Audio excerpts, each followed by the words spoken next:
भाई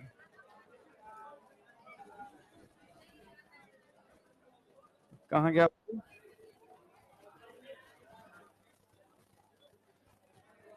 अरे कहाँ गए? ये बुलाना जो क्लास लगाते हैं। लगाया नहीं भाई, पीपीटी तो लगाया करो।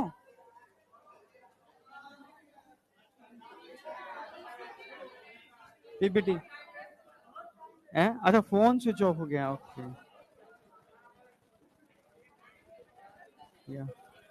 अब सुनो मेरी बात, ठीक है? देखो मेन पर्पस क्या होता है तुम्हें बता दूं। कोई भी टीचर आए, हे इधर, हाँ अब बोलोगे नहीं। कोई भी टीचर आए, ठीक है, कोई भी एक्स बाई जेड अगर क्लास में एंटर करता है तो उसको अपना अभिनंदन नहीं चाहिए, वो तुम्हारा एक अपना थॉट प्रोसेस है, ठीक है? तुम किसको जो जैसा दोगे वैसे तुम्हें रिपल्शन मिलेगा। भाई नेचर का यही कंसेप्ट है, ठीक है? पहली बात, बस तुम्हें इतना करना है, ये तुम्हारी एक तरीके से रीएक्टिवेशन की सिस्टम है। पहले प्रॉपर तरीके से खड़े होगे, ठीक है? प्रॉपर तरीके से उसे जैसा आपको गुड मॉर्निंग गुड आफ्टरनून करना है करोगे, 5 बार डीप ब्रीथ लोगे, ठीक है? इसमें क्या होता है, आपकी जो एनर्जी है रीएक्टिवेट होती है, समझ रहे हो ना? और तब जाकर के बैठोगे, ठीक है? चाहे कोई देखे या ना देखे, अपना काम ईमानदारी से करो, समझ रहे हो? फिर बाद बाकी को ऊपर वाले के हाथ में छोड़ो। समझ में आया? तो बस ये अपने अंदर थॉट प्रोसेस लेकर मैं अपना काम अच्छे से करूंगा, चाहे पढ़ाई हो, समझ रहे हो, चाहे खाना खाना हो, समझ रहे हो, चाहे खाना खाना हो, चाहे घूमना हो, चाहे एक्स वाई जेड। समझ में आया? अपना काम अपना सिस्टमेटिक वे में करो, बस फिर बाद बाकी को ऊपर वाले हाथ में छोड़ो। यहां से समझ में आया नहीं आया? अरे यार क्या हो गया?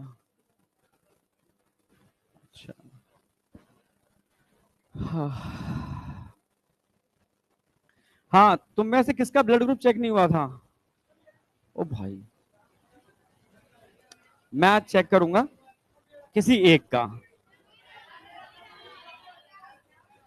जिसका भी चेक होगा वो वायरल हो जाएगा। एक शॉर्ट्स बनाना है, ठीक है? जो बच्चा सबसे बेहतर मार्क्स ला रहा होगा, तुम में से अभी इस बार पहले टेस्ट में क्लास का टॉपर कौन है? पहले टेस्ट में क्लास का टॉपर तू, कल गायब थी तू। No excuse. दुनिया क्या क्या है? कौन है टॉपर क्लास का? जो टॉपर है वो अपने आप हाथ उठाएगा। क्लास का टॉपर कौन है तुम्हें बताए? देखो अब हर टेस्ट के अंदर जो क्लास के टॉपर्स होंगे, हम तो कोशिश करेंगे कि बाहर वाले बोर्ड पर उनकी फोटो चलेगी। समझ रहे हो ना? अब ये तुम देख लो, यहां तो छोड़ो, जहां जहां हम उसको दिखा सकते हैं हर टेस्ट का टॉपर हम दिखाएंगे बाहर, खूब उसको मतलब प्रमोट करेंगे, ठीक है? आगे जाके सेमिनार्स के अंदर उनको हम मेडल भी दिलवाएंगे, जो भी कुछ हो सकता है बेस्ट से बेस्ट। और तुम लगातार करोगे, पेरेंट्स को बुलाएंगे। समझ रहे हो ना मेरी बात? अब क्या कह रहा है? क्या बोला? जोर से बोल। क्या बोला ये? पैसा? पैसा चाहिए? पैसा चाहिए तो यहां क्या कर रहे हो यार? बाहर जाओ नीचे,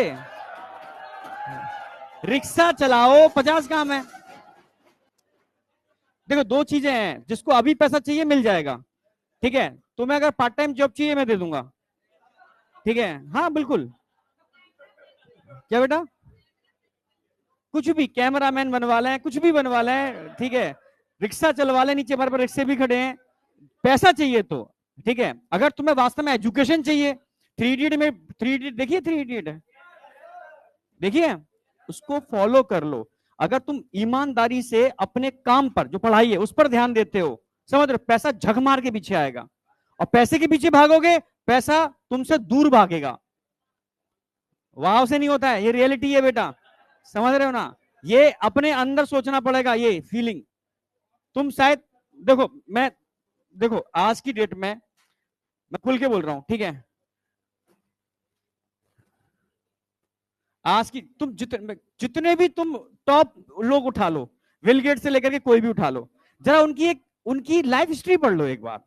अभी मैं नहीं कहूंगा, जब तुम कहीं ना कहीं मूव किया करो या कहीं ट्रेवल किया करो, तो इनकी थोड़ी सी मतलब उनका थोड़ा पूरा लाइफ देखा करो, क्या किस तरीके से उन्होंने जिंदगी जी है, क्या उनकी लाइफ में क्या पैसे के पीछे भागे हैं वो?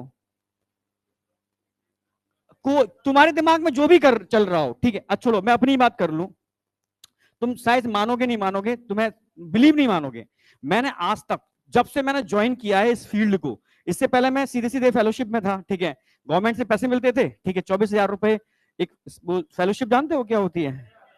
हाँ, ऐसे ही एक एग्जाम होता है, जेआरएफ एसआरएफ एग्जाम होते हैं, जानते हो? हाँ, तो ऐसे ही हम लोगों ने एक एग्जाम क्वालिफाई किया, जेआरएफ एसआरएफ। जेआरएफ 18,000 थी, आगे जाके एसआरएफ 24,000 रुपए हो गई। उस 24,000 में मेरा गुजारा चल रहा था, पर मैं मुझे उसकी भी जरूरत नहीं थी, वो बचता था मेरा, समझ रहे हो?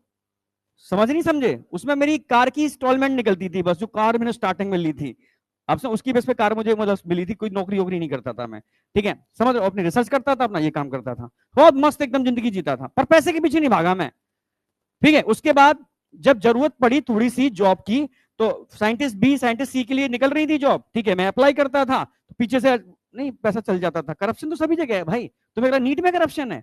सब जगह करप्शन है। हिंदुस्तान में करप्शन जड़ अंदर तक जा चुका है, बहुत गहराइयों तक, इतना आसान नहीं है। और तुम तो सरकारी किसी हॉस्पिटल में पहुंचोगे तो देखना, तुम खुद करोगे, मुझे पता है, ठीक है, हाँ हाँ सर घुमा के दूंगा मैं ये तो सिखा रहा हूं, नहीं करना है तुम्हें, हाँ सर।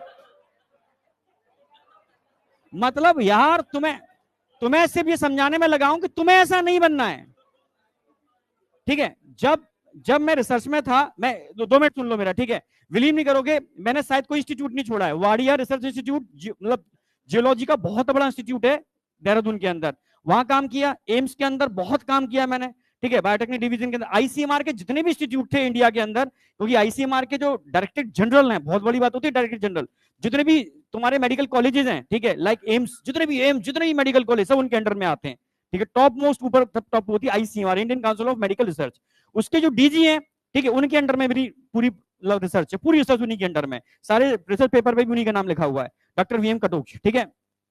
तो मुझे मौका मिला, जब मैं वहां गया, आईटी इंक्लूडिंग आईआईटीज, जितनी भी आईआईटीज हैं, करोड़ों रुपए की फंडिंग आती है, उस करोड़ों रुपए की फंडिंग में शायद कुछ लाख रुपए भी यूज नहीं करते हैं, सारा का सारा खा जाते हैं, कितना बड़ा पेट है पता नहीं, ठीक है, मैं रियलिटी कह रहा हूं, ये है जो तुम्हें देखो कि कड़वा सच है, ठीक है, मैं ये नहीं कहूंगा सब ईमानदार होते हैं, सब ऐसे हैं, ठीक है, पर तुम्हें बनना है, ठीक है, मैं बिलीव नहीं करोगे, तुम कहोगे सर आप, अगर मैं अपनी बात करूं तो मुझे अपना रिकॉर्ड है मेरा, ठीक है, दुनिया क्या कहती है मुझे नहीं पता, एक एक पैसा पूरी ईमानदारी के संग पूरे टैक्स के साथ, ठीक है, फुल टैक्स देने के बाद, तब मैं इस लाइन में एंटर किया।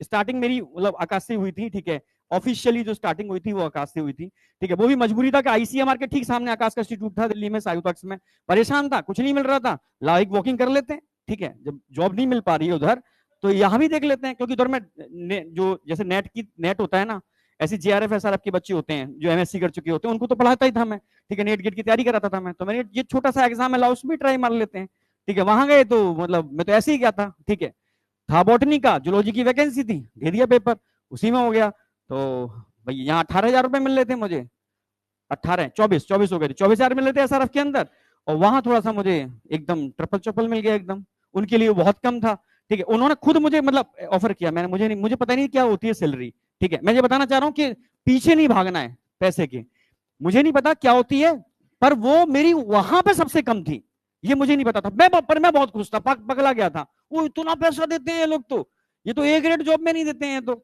समझ में आया, ठीक है, तो उनके हिसाब से मैं डॉक्टर था, डॉक्टरेट था, और इतनी सारी पेपर, उनकी बहुत बड़ा आदमी है, तो ठीक है, उसको तो उसके हिसाब से, तो मुझे लोगों ने कहा सर आपके हिसाब से तो पता कुछ है ही नहीं, मैंने भाई मेरे हिसाब से तो बहुत है यार ये, ठीक है, पर यहाँ तो ऐसा ऐसा होता है, मैंने बना रहने दो, मुझे नहीं पता, तुम बिलीव नहीं करोगे, पागलपन की तरह मेहनत की थी मैंने, यहां तक कि जब बस होती थी, बस में जाता था, बच्चों के नोट्स बनाता हुआ करता हुआ, क्योंकि लाइन अलग थी मेरी, लाइन चेंज की मैंने, सब्जेक्ट भी चेंज कर दिया मैंने, बॉटनी से जूलॉजी में आ गया, तो मेहनत ज्यादा थी, बिलीव नहीं करोगे, मैं 1 साल के अंदर वहां बच्चों ने जूलॉजी में 180 में से 180 फोड़ना चालू कर दिया, सबसे टॉपर मोस्ट जूलॉजी, चाहे फिजिक्स में फेल हो रहा हो, पर जूलॉजी के अंदर टॉप मार रहा था बच्चा, ठीक है, पूरे सेंटर पे मतलब हंगामा हो गया था, भाई कौन टीचर है ये, ठीक है, तो मेरा प्रमोशन जट यहां हो गया, आप समझ रहे हो ना मेरी बात, तुरंत एसोसिएट से मैं सीनियर प्रोफेसर में आ गया, ठीक है, पर फिर वहां पॉलिटिक्स चली, उस पॉलिटिक्स के अंदर फिर मैं शिकार बन गया, ठीक है, समझ रहे हो ना मेरी बात, तो जो होना चाहिए तो वो चीज नहीं हुई, तो कुछ आगे फिर गड़बड़ हुई, तो लास्ट में वहां के जो डीन थे, जो उस समय जो हेड होते हैं पूरे सेंटर के, उन्होंने कहा सर मैं जानता हूं आपकी परफॉर्मेंस बहुत तगड़ी है यहाँ पर, मैं जानता हूं आप डिजर्व यहाँ करते हो, पर आप वहां नहीं पहुंच रहे हो, यहाँ पहले से ही पॉलिटिक्स चल रही है, जो बहुत पहले के लोग हैं 10-10 साल पुराने, वो आपको ग्रो ही करने देंगे, ठीक है, पर आप अपना जो कर रहे हो अपने करते रहो, ऊपर वाले के उसमें होगा, तो बिलीव नहीं करोगे तुरंत मुझे इतना तगड़ा ऑफर मिला था, मतलब जो थी सैलरी डबल, और वो भी मतलब मुझे नहीं पता था कि मेरे हिसाब से डबल बहुत ज्यादा है वो मेरे हिसाब से, पर उनके हिसाब से वो बहुत कम था जो दे रहे थे मुझे, मतलब डर डर के दे रहे थे। मैंने इतना मांगा नहीं, इतना नहीं, इतना देंगे आपको, बिलीव नहीं करोगे। मैं बोल दूं तो मैंने मैंने कुछ टर्म यूज किया था, 18 बोल गया मैं, 18, ठीक है। 18 का मतलब मैंने बोला कि 18 लाख का पैकेज मिल जाए तो ठीक है, इतना तो बहुत होता है, ऐसे मुंह से निकल गया। तो वो कुछ और समझ बैठ गए और उन्होंने मेरा पैकेज बढ़ा दिया, तो मैं नहीं नहीं इतना नहीं भाई, मैंने इतना बोला था, अब तो सर हमने बोल दिया इतना ही देंगे, कुछ दिमाग में कुछ और चला गया। फिर आप बिलीव नहीं करोगे, ठीक है, तो सीकर का केस था, सीकर समझते हो, सीकर, सीकर एक जगह है राजस्थान में, हाँ, वहां एक इंस्टीट्यूट था क्या, उस समय मैट्रिक्स नहीं हुआ करता था, मैट्रिक्स छोटी सी एक ब्रांच बनी थी बाद में मेरे ज्वाइन करने के बाद, वो भी जेई के लिए, ठीक है, नीट में तो मैट्रिक्स था ही नहीं, ठीक है, क्योंकि वही वही जीसीआई के लोगों ने मैट्रिक्स खोल लिया था, ठीक है, वहां सारा मतलब उस समय क्या हुआ था, उनके यहाँ इम्पल्स की एक, जैसे उनके टीचर्स ने मिलकर के इम्पल्स खोल लिया था, तो अचानक से उनको शौक लगा था बहुत ज्यादा, नहीं कि भाई एक टीचरों ने मिलकर दूसरा भी ये हुआ है, जैसे एलन खोला, एलन किससे खोला, बंसल से खोला, पहले बंसल था कोटा के अंदर, बंसल के टीचरों ने मिलकर के वहां मोनोपोली हुई, चीजें गड़बड़ हुई, टीचरों ने मिलकर एलन खोल लिया, ठीक है, ऐसी सिस्टमेटिक वे में, ठीक है, चीजें बढ़ती गई, ऐसे ही वहां पर पंपल्स खोला, तो उन्होंने उन्होंने मुझे बहुत उससे बुलाया था, सर आप मुझे पता है आओगे नहीं, दिल्ली का आदमी यहाँ गांव में क्या आएगा, उस समय सीकर गांव हुआ करता था, ठीक है, 2012 की बात है, हाँ 12-13 की बात है, तो उस समय गांव ग्रामीण क्षेत्र था वो पूरा का पूरा, कौन जाएगा दिल्ली का आदमी, तो पॉसिबल ही नहीं है, मेरा घर दिल्ली के अंदर में क्यों जाऊंगा, पर इतना रिस्पेक्ट में चला गया, तब भी पैसे के पीछे नहीं भागा मैं, बिलीव नहीं करोगे, फिर पूरी जर्नी हुई, कोटा में टॉप लेवल पे पहुंच गया, फिर घूम करके मैं, लॉकडाउन आया, लॉकडाउन के बाद की कहानी तो तुम्हें पता ही है, ठीक है, बिल्कुल जीरो लेवल पर फिर वापस आ गया, ठीक, कश्मीर प्रोजेक्ट पे काम किया बिल्कुल फ्री में, सिर्फ इतना मुझे पैसा मिलता था कि मेरा आना जाना मेरा रुकना वो गवर्नमेंट करती थी सारा, कश्मीर गवर्नमेंट के ही प्रोजेक्ट था, मतलब गवर्नमेंट का ही प्रोजेक्ट था, ठीक है, खान सर थे वहां, उनके थ्रू मेरा कनेक्शन था, तो उन्होंने कहा अगर आपने यहाँ की आवाम के लिए कुछ कर दिया सर, पूरी कश्मीर के अंदर आपके लोग पैर छुएंगे, ये हालत हो जाएगी, मतलब पगला जाएंगे लोग, तो मैंने ठीक है मैं पैर ना छुए मैं करूंगा अभी, ठीक है, तो मैं उस प्रोजेक्ट पर आ गया, ठीक है, उस प्रोजेक्ट पर काम किया, सेकंड वेव आई थी याद हो, तो गवर्नमेंट ने स्कूल स्कूल सब बंद कर दिए थे सेकंड वेव के अंदर, वो खतरनाक वेव थी, बहुत लोग मारे गए थे, ठीक है, तब तक पता है तुम्हें, ठीक है, वो सिस्टम खुल गया था, अब नाम नहीं लूंगा मैं, ठीक है, तो फिर ठीक है उन्होंने कहा कि भाई ठीक है आप कैसे भी करके सर जुड़ जाओ, अगर आप जैसे लोग जुड़ जाएंगे तो पता नहीं, एक कमरे से खुला था, एक कमरा था, ठीक है, ज्यादा बड़ा नहीं था, उसमें एक स्टूडियो एक ऑफिस बना लिया, छोटा सा सिस्टम तैयार किया, तो ठीक है, जब सेकंड वेव आ गई, ठीक है, तो एक सर थी कि यार कश्मीर के बच्चों के लिए यार छूट गया मेरा, वो चीजें उसको उनको फ्री दे दो, कुछ कर दो उनके लिए, तो पूरे कश्मीर के बच्चों को हमने फ्री में सब्सक्रिप्शन दिलवा दिया, पूरे कश्मीर के बच्चों को, तो कश्मीर के बच्चों ने कहा अरे यार ये तो बहुत अच्छा हो गया, कम से कम हम परेशान हो रहे थे अब क्या होगा, तो वो भी खुश मैं भी खुश, इस लाइन में आने का मेरा एक ही पर्पस था, विलीप तुम शायद नहीं मानो, ठीक है, मैं सरस्वती सामने है, इससे क्या मैं बोलूं, ठीक है, मेरे दिमाग में ये था कि मैं अगर साइंटिस्ट बनता हूं तो ना चाहते हुए भी मुझे करप्शन में इन्वॉल्व होना पड़ेगा, अब मुंह बंद रखूंगा ये भी तो करप्शन ही है, मैं बता नहीं रहा हूं ये गड़बड़ कर रहे हैं तो भी करप्शन है, ठीक है, तो मैंने कहा एक ऐसी लाइन चुनो जहां बिल्कुल मतलब मैं उस समय व्हाइट चौक चलती थी, तो खूब धुआंधार लिखता था, लिखो फटाफट, पूरा सफेद होकर निकलता था मैं, क्या काम है यार, पैसा भी बहुत सही मिल रहा है, मैं सेटिस्फाइड था यार, अपना सेटिस्फेक्शन मेन होता नहीं, पैसे की कोई वैल्यू नहीं है, समझ रहे हो, आपको करोड़ों रुपए मिल जाए और आप सेटिस्फाइड नहीं हो तो वो भी आप समझ रहे हो ना, और आपको कुछ ही रुपए मिल रहे हैं पर आप सेटिस्फाइड हो तो वो आपके लिए सफिशिएंट है, तो उस समय यही था बस, मैं कहता था मैं कमरे से क्लास से बाहर निकलता ना, पसीने में लथपथ, सफेद पूरा, बाल सफेद, मुंह सफेद, समझ रहा हूँ, चौक से पूरा नहा जाता था मैं, और इतना खुशी मिलती थी बच्चों के बीच में, मैं क्या बताऊं, जब बच्चों के चेहरे पे स्माइल देखता था, वाह मजा आ गया, जब क्योंकि उस लेवल पे जो कंसेप्ट हम देते थे, क्योंकि अब जेआरएफ हो तुम गेट की तैयारी करा रहे हो, अब तुम्हें नीट लेवल का पढ़ाना है, तो उस समय एनसीईआरटी का कंसेप्ट नहीं था, बच्चों को बेस्ट से बेस्ट पढ़ाओ, क्योंकि आउट ऑफ एनसीईआरटी पेपर आता था, स्टेट लेवल के एग्जाम हुआ करते थे, अनलिमिटेड एम्स का अलग पेपर होता था, तो जबरदस्त अपनी पूरी परफॉर्मेंस देते थे, तो मतलब बच्चा कहता था वाह मजा आ गया सर, तो मेरी आधी थकान तो वही निकल गई, सुबह से शाम तक लगातार पढ़ा रहा हूँ, बिलीव नहीं करोगे 12-12 घंटे लगातार पढ़ाया, 5-5 मिनट के ब्रेक के अंदर, लगातार नॉन स्टॉप, ठीक है, कोई थकान ही नहीं है, इतनी एनर्जी थी, तो वो क्या बच्चों से एनर्जी बच्चों से मिलती है, ठीक है, तो मजा आया एकदम बस, ठीक है, तब भी मैं बिलीव नहीं करोगे पैसे के पीछे नहीं भागा, उधर ज्वाइन किया बिल्कुल एकदम यहां था, यहां से यहां आ गया एकदम जीरो पर, क्योंकि पैसा नहीं था, उनके पास ही पैसा नहीं था, मिल के करते हैं, मेहनत करते हैं, ठीक है, थोड़ा वो यूट्यूब से आता है शेयर कर लेंगे, कर लेते हैं, मैं ठीक है कर लेते हैं भाई, कोई दिक्कत नहीं है, हमें पैसे की कोई इस समय महामारी फैल रही है, लोगों को बचाना है, ये करना है, तो उधर भी मैं नहीं रुका, ठीक है, तो बिलीव नहीं करोगे पर आज की डेट में एडटेक कंपनी जितनी भी होती हैं, जितनी भी एडटेक कंपनी होती हैं, जितने भी टॉप मोस्ट लेवल की चीजें सैलरी होती है, वो सैलरी मैं पा रहा हूं, जितनी भी टॉप मोस्ट लेवल की होती है तुम सोच नहीं सकते हो, ठीक है, मेहनत करोगे और तभी मेरी चाहत नहीं थी। अभी मेरे दिमाग में बहुत सारी चीजें चलती हैं, बहुत सारी चीज चल रही हैं, वो मैं करूंगा आगे जाके फ्यूचर में, बोलूंगा नहीं अभी। उसमें मुझे तुम जैसे बच्चों की जो डॉक्टर बन चुके हैं, सेटल हो चुके हैं, तब जरूरत पड़ेगी। ठीक है, तुम्हें मैं हर क्लास में बोलता हूं, तुम टॉप लेवल पे पहुंचो, अगर तुम्हें जो चीज मैं करूंगा फ्यूचर में, ठीक है, समाज के लिए, उसमें तुम्हें अगर थोड़ा सा योगदान देना है अपना, और देते हो तो मतलब तो तुम्हारा भी बहुत होगा, वो जो मैं करना चाहता हूँ। तुम दो है ना, तो एक अलग बात है, पर मुझे करना है। मुझे पता है कि हजारों लाखों बच्चे डॉक्टर बनेंगे, तो उनमें से कुछ परसेंट तो हेल्प करेगा ही। ठीक है, कुछ परसेंट उसमें हेल्प करेगा तो मेरा काम हो गया। मतलब मेरा काम क्या, जो मेरा सोच रखा है। ठीक है, मैं वैसा काम नहीं करना चाहता खोलने वाला कुछ, मतलब हेल्थ हेल्थ के फील्ड में मैं जाऊंगा फ्यूचर में, ये पक्का है। अब हेल्थ के फील्ड में जाऊंगा, चाहे वो न्यूट्रिशन हो, चाहे वो मतलब तुम्हारे हेल्थ से लोगों का ट्रीटमेंट हो, मतलब उसमें तुम्हारी सपोर्ट की जरूरत पड़ेगी। ठीक है, उसमें मतलब तुम्हारी का जो भी तुम निकलोगे। तो मैं इसलिए कह रहा हूं तुमसे, कभी तू पैसे के पीछे अगर जल्दी उम्र में पड़ गया तो बर्बाद हो जाएगा।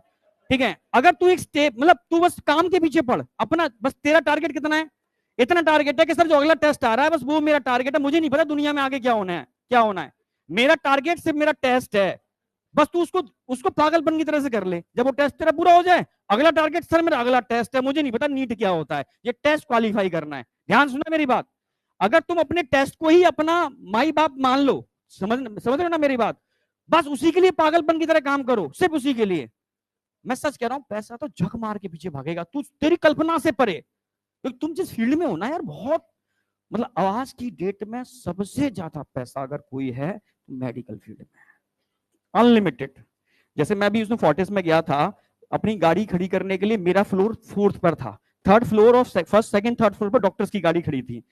गलती से मैं चला गया, ठीक है, एक भी गाड़ी ऐसी वैसी नहीं थी, सारी गाड़ी करोड़ों रुपए वाली थी, समझ रहे हो। डॉक्टरों के संग बॉडीगार्ड चल रहे थे। मैं मैं ये क्या हो रहा है, मैंने कहा कौन, ये सब सेलिब्रिटीज हैं? Sir sir all are doctors. ठीक है, क्या सैलरी होगी उनकी भाई, नहीं समझ में आया।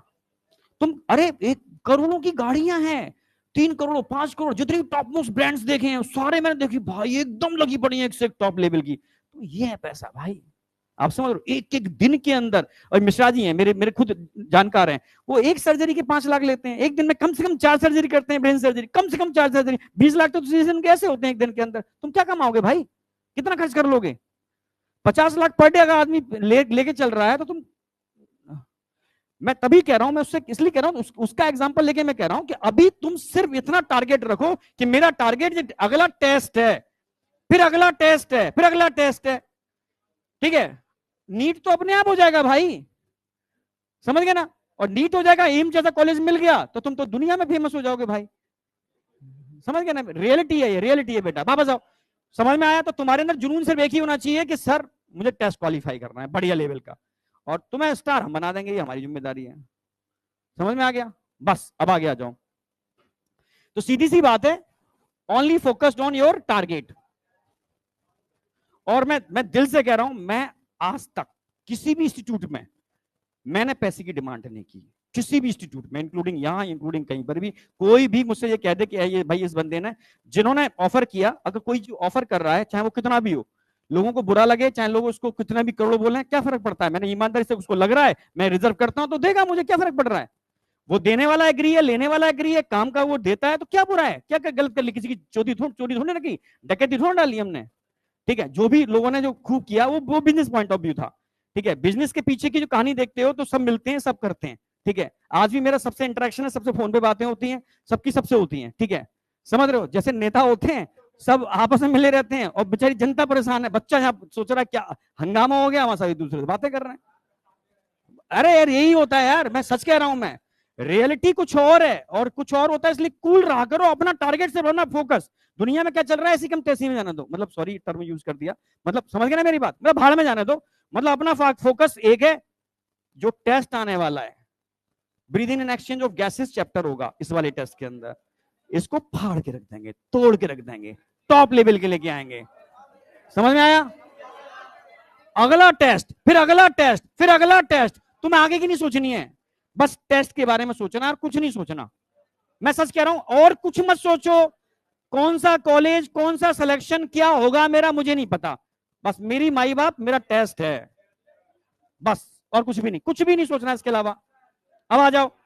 हाँ क्या नहीं, ब्लड नहीं आ रहा अभी एक्चुअल में, ब्रीदिंग अभी 2 टेस्टों में ब्रीदिंग ही आएगा एक्चुअल में। हम टेस्ट को सब सिंक्रोनाइज करना चाह रहे हैं।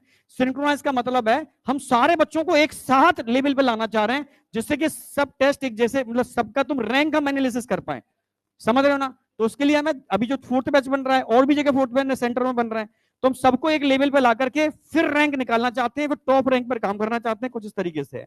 समझ रहे हो ना मेरी बात? टॉप रैंक पर क्या करना होता है, पढ़ाना नहीं होता है, उनको सिर्फ टेस्ट कराने होते हैं ज्यादा से ज्यादा। वो टेस्ट हम तुम्हें भी दे देंगे, ठीक है? तुम में से भी निकल निकल के आ जाएंगे, तो तुम्हें अलग से और टेस्ट करा देंगे। समझ रहे हो? थोड़ी सी और तुम्हारे संग मेहनत कर लेंगे, और कुछ भी नहीं है, ठीक है? आज हम बात कर रहे हैं कार्डियक साइकिल की, ठीक है? समझ गई बेटा? इससे तो भूल ही गया मैं। अब गैप मत करियो, बस तुझसे 2 चीजें चाहिए। फोन को घर पे रख के आएगी, पहला, बस रेगुलर आएगी, टेस्ट में अच्छा परफॉर्म करेगी, और मुझे कुछ नहीं चाहिए। नो एक्सक्यूज, ठीक है? कुछ भी बुरी से बुरी स्थिति हो, सिर्फ 3 चीजें। समझ गई? हाँ, तुम सुन रहे हैं मेरी बात? तुम में से एक क्लास में पहले टेस्ट का टॉपर कौन है, बस मुझे हाथ उठा दो। हाँ, बस एक सेकंड। अरे मार्क्स वाइज बता दो, मार्क्स वाइज। एक तो वो हो गया, और सेकंड नंबर छोड़ो। अच्छा, 2 कितने मार्क्स थे तेरे? कितने थे? 673, बहुत सही। 620, ठीक है, चलो, ठीक है। तू ड्रेस नहीं पहना है यार, वो भी नहीं पहना है। इसके कितने थे? नहीं, तेरे कितने थे मार्क्स बेटा? 603। इससे ज्यादा मार्क्स हैं किसी के तो ड्रेस पहनाओ। 631 से ज्यादा मार्क्स है तो ड्रेस पहनाओ। तू रुक जाइए बेटा, ठीक है? आता ब्लड ग्रुप चेक करूंगा, ठीक है? समझ गए? अब कोई हंगामा नहीं है, मार्क्स लेके आओ, सब जगह अपने को आगे पाओ, वापस आ जाओ, ठीक है? समझ में आ गया? अब सीधी सी बात है, सुनो मेरी बात। कल मैंने बात की थी कार्डियक साइकिल का, आज चैप्टर खत्म कर रहा हूं मैं। क्वेश्चन मैंने बहुत सारे ऐड कर दिए हैं इसमें, 35 क्वेश्चन है आज, ये सारे क्वेश्चन लगाने हैं, ठीक है? और पूरी मैं आपको पीपीटी दे रहा हूं आज, ठीक है? आज नहीं कल दूंगा, आज ये कर लो, ठीक है? अभी तुम्हारा सारा फोकस होगा ब्रीदिंग के ऊपर इस टेस्ट के अंदर, अगले टेस्ट में भी, पर साथ में जो सर्कुलेशन का रिवीजन करते जाओगे, क्योंकि उसके बाद टेस्ट लगभग सिंक्रोनाइज हो जाएंगे, थोड़ा स्पीड अप हो जाएंगे, ठीक है? क्लियर है बिल्कुल? मैं टेस्ट में चाह रहा हूं सब एकदम परफॉर्म करो, फोड़ो बुरी तरह से। मुझे खाली जूलॉजी से मतलब नहीं है, मुझे फिजिक्स केमिस्ट्री जूलॉजी बॉटनी चारों से मतलब है, ठीक है? चलो, तो अब सबसे पहले हमने कार्डिक साइकिल की बात की थी। कार्डिक साइकिल है क्या भाई? यहां से चले, घूम फिर करके वापस वहीं आ गए, ठीक है? पाथ क्या फॉलो किया हमें मतलब नहीं है, जहां से चले थे वहीं आ गए। ये क्या है? Cardiac cycle. मानो एक ये एट्रिया है, एट्रिया में ब्लड बाहर निकला, वापस घूम के एट्रिया के अंदर आ गया, सिंगल कार्डिक साइकिल। वेंट्रिकल है, वेंट्रिकल में ब्लड बाहर निकला, वापस अंदर आ गया, सिंगल कार्डिक साइकिल। नहीं आई क्या? समझ में आ गया? यानी किसी भी चैम्बर का कंप्लीट कॉन्ट्रैक्शन, कंप्लीट रिलैक्सेशन क्या है? Single cardiac cycle. कोई डाउट बेटा? एक सिंगल कार्डिक साइकिल का टाइम पीरियड कितना होता है? 0.8 सेकंड। यानी किसी भी चैम्बर का कंप्लीट कॉन्ट्रैक्शन, कंप्लीट रिलैक्सेशन क्या है? 0.8 सेकंड। कोई डाउट? क्लियर है बिल्कुल? फिर मैंने बताया था, अगर मैं एट्रिया की बात करता हूं तो atria systole time period 0.1, atria diastole time period 0.7, 0.8 हो गया। वेंट्रिकुलर कॉन्ट्रैक्शन की बात करता हूं 0.3, वेंट्रिकुलर रिलैक्सेशन की बात करता हूं 0.8 हो गया। कोई डाउट इसके अंदर? ठीक है, कैसे भी कान ऐसे पकड़ लो, ऐसे पकड़ लो, 0.8 होना चाहिए और कुछ भी नहीं। यहां तक क्लियर बिल्कुल? चलो, फिर हमने बात की, एक पूरा सर्किल बनाया, सर्किल के अंदर मैंने 0.8 को 0.4 और 0.1, 0.3 में डिवाइड कर दिया। कोई दिक्कत? अगर मैं 0.3 की बात करता हूं, किसकी बात कर रहा हूं? 0.3 की बात कर रहा हूं। 0.3 पर क्या घटना घटित हो रही है? 0.3 पर वेंट्रिकुलर सिस्टोल हो रहा है। जैसे वेंट्रिकुलर सिस्टोल होता है, प्रेशर बढ़ता है, प्रेशर बढ़ता है। तुरंत प्रेशर बढ़ेगा तो एवी वॉल बंद हो जाएंगे, प्रेशर बढ़ेगा, एवी वॉल बंद हो जाएंगे। फिर वेंट्रिकल और कॉन्ट्रैक्ट करते हैं, वेंट्रिकल और कॉन्ट्रैक्ट करते हैं, प्रेशर और बढ़ता है। समझना मेरी बात? तब जाकर के सेमी ल्यूनर वॉल्व खुलेंगे। आई या नहीं आई? यानी सेमी लूनर वॉल्व इतने टाइट बंद होते हैं, उनके खोलने के लिए इतना प्रेशर चाहिए, समझ रहे हो, जो एवी नोड के बंद करने से भी ज्यादा हो। समझ में आया? Step by step ventricular systole होगा, प्रेशर बढ़ेगा, एवी वॉल्व बंद होंगे, और कॉन्ट्रैक्शन होगा, प्रेशर और बढ़ेगा, तब सेमी लूनर वॉल्व खुलेंगे। ये एनसीईआरटी की वो लाइन है जो तुम मुझसे पूछोगे बार बार, तो पहले समझा रहा हूं जो तुम्हें पूछने की जरूरत ना हो। समझ में आ गया? ठीक है, यहां तक क्लियर है? ठीक है, अब इसके बाद हमने बात की थी भाई, सीधी सी बात है, यहां जैसे कॉन्ट्रेक्शन होगा एवी वॉल बंद होंगे, पहली साउंड आएगी, क्या बोलेंगे? L U B, due to closing of, due to closing of, it is a ventricular systolic sound, जो वेंट्रिकल के सिस्टोल होने की वजह से आ रही है। फिर क्या करेंगे? वेंट्रिकल डायलेट करना चालू करेंगे। जैसे ही वेंट्रिकल डायलेट करेंगे, प्रेशर क्या होगा? प्रेशर कम होने से क्या होगा? नीचे वाला ब्लड कहां भागेगा? नीचे का मतलब है, मैं आर्टरी की बात कर रहा हूं, ठीक है? ब्लड कहां भागेगा? वेंट्रिकल के अंदर। वेंट्रिकल में जाएगा तो वॉल्व जाने देंगे क्या? तेजी से वॉल्व बंद होंगे। Second heard sound due to closing of semilunar valve. कोई डाउट? पहली साउंड लब, दूसरी साउंड डब। पहली साउंड की अगर बात करते हैं तो मैंने पिच कम बताई थी, ड्यूरेशन ज्यादा बताया था। सेकंड साउंड की बात करते हैं, पिच ज्यादा होती है, ड्यूरेशन कम होता है। यहां तक कोई डाउट? एकदम क्लियर था? पक्का ना? चलो फिर हमने भाई साउंड में, पहली साउंड और दूसरी साउंड के बीच का टाइम पीरियड 0.3, दूसरी साउंड और पहली साउंड के बीच का टाइम पीरियड 0.5। यहां तक कोई डाउट? एकदम क्लियर था? पक्का? सोच लो। ठीक है, अब कार्डिक साइकिल में मुझे दो तीन चीजें बतानी है। जैसे ईडीवी की बात कर रहा हूं, and diastolic volume of ventricle. And diastole का मतलब है, मान लो ये वेंट्रिकल है, मान लो ये वेंट्रिकल है,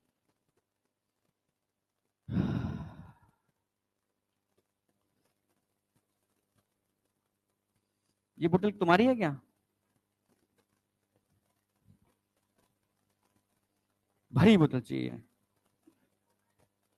एकदम फुल भरी हुई ट्रांसपेरेंट बोतल चाहिए। चलो हाँ, तो क्या पानी तो फैल जाएगा, मामला बिगड़ जाएगा। मान लो धीरे धीरे इस बोतल के अंदर मैं पानी भर रहा हूं, धीरे धीरे भर रही है, भर रही है, भर रही है। अब बोतल फुल भर चुकी है, बोतल फुल भर चुकी है। It is the volume of, ये मानो वेंट्रिकल है, ये क्या है? Ventricle. It is the volume of blood which fill in each ventricle at the end of their diastole. जब वेंट्रिकल पूर्ण रूप से डायलेट कर जाता है, फुल्ली डायलेट कर जाता है, अब इसके अंदर जितना ब्लड, ये पानी देखना भरा हुआ, फुल ऊपर तक भरा हुआ है, ठीक है? इस पानी का जो वॉल्यूम है वो इसका ईडीवी है। EDV is a and diastole, and मतलब डायस्टोल का अंत हो चुका, and diastole volume of ventricle. समझ रहे हो? And diastole volume of ventricle. जब वेंट्रिकल पूर्ण रूप से डायलेट हो जाते हैं, तब इसमें जितना ब्लड आएगा वो उसका क्या कहलाएगा? ईडीवी। समझ रहे हो? It is the volume of blood which collect in each ventricle at the end of their diastole. यानी वेंट्रिकल जब पूर्ण रूप से भर जाते हैं, डायलेट कर जाते हैं, उनका अंत, अंत का मतलब पूरा डायलेट कर गया, जितना ब्लड उसके अंदर आएगा वो उसका क्या कहलाएगा? ईडीवी। कितना होता है ईडीवी? अगर मैं ईडीवी की बात करता हूं, अगर मैं ईडीवी की बात करता हूं तो ईडीवी कितना होता है? ईडीवी होगा 100, ईडीवी होगा 120, अरे यार 120 मिलीलीटर, 120 ml। यहाँ कोई बेल लगी हुई है बुलाने वाली? अच्छा अभी कुछ नहीं है। 120 ml होता है ईडीवी। ईडीवी कितना होता है? 120 ml। अगर मान लो इस बोतल का मैं साइज बढ़ा दूं, खींच खींच के साइज और बड़ा कर दूं, तो इस बोतल का ईडीवी ज्यादा होगा या कम होगा? अगर वो बोतल का ईडीवी ज्यादा होगा, सिंपल सी बात है, मानो रबड़ की बोतल है, मैंने खींचा इसको तो वॉल्यूम ज्यादा आ जाएगा। जितना खींचूंगा उतना तेजी से कॉन्ट्रैक्ट भी तो करेगी। तो वो ब्लड जो उस बोतल से बाहर निकलता है ड्यूरिंग कॉन्ट्रैक्शन, मानो इस बोतल को मैंने दबाया, दबा करके ये इतना पानी बाहर निकल गया। अरे बोतल को दबाओगे पानी बाहर निकलेगा ना? समझ रहे हो ना मेरी बात? मान लो इस बोतल को आपने दबाया, तो दबाने से पानी क्या आएगा? बाहर आएगा ना? तो एक बार कॉन्ट्रैक्शन करने पर जितना पानी बाहर आएगा वो क्या कहलाएगा? Stroke volume. जो बाहर निकल गया वो क्या है? Stroke volume. और जो अंदर रह गया, कंप्लीट कॉन्ट्रैक्शन के बाद जो अंदर रह गया, ये क्या कहलाएगा? ESV। अब कॉन्ट्रैक्ट कर दिया, कुछ ब्लड बाहर निकल गया होगा। Volume of blood which remains in each ventricle, remains in each ventricle after their systole. Systole होने के बाद जितना बचेगा वो क्या है इसका? ESV, and systolic volume of ventricle. कोई डाउट? और जो बाहर निकल गया, झटके से बाहर निकल गया, स्ट्रोक वॉल्यूम। जो बाहर निकल गया स्ट्रोक वॉल्यूम। तो तीन वॉल्यूम बता रहा हूं मैं। पहला वॉल्यूम क्या है? वेंट्रिकल को फुल भर दिया, वेंट्रिकल को फुल भर दिया, ये क्या कहेगा? ईडीवी। वेंट्रिकल को कॉन्ट्रैक्ट कराया, वेंट्रिकल को कॉन्ट्रैक्ट कराया, कॉन्ट्रैक्ट कराने पर कुछ ब्लड बाहर जाएगा, कुछ रह जाएगा। जो बाहर जाएगा स्ट्रोक वॉल्यूम, जो रह गया ESV। इसमें तीनों में कोई डाउट? अगर मैं आपसे कहूं बेटा, अगर मैं आपसे कहूं, समझना,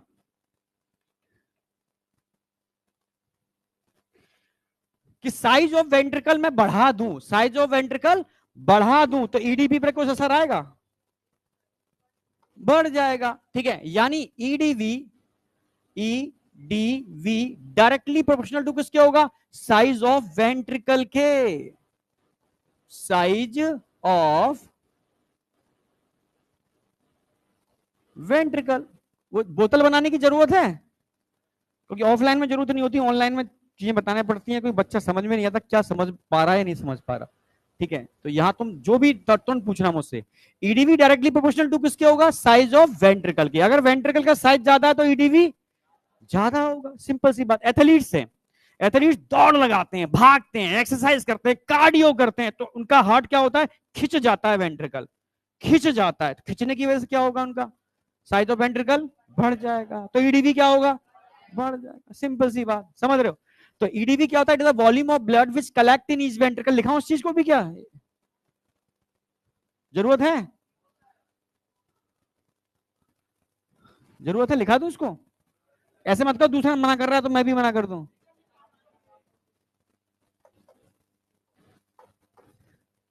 volume of blood, volume of blood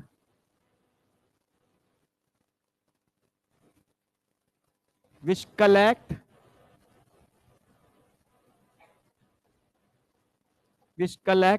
in each ventricle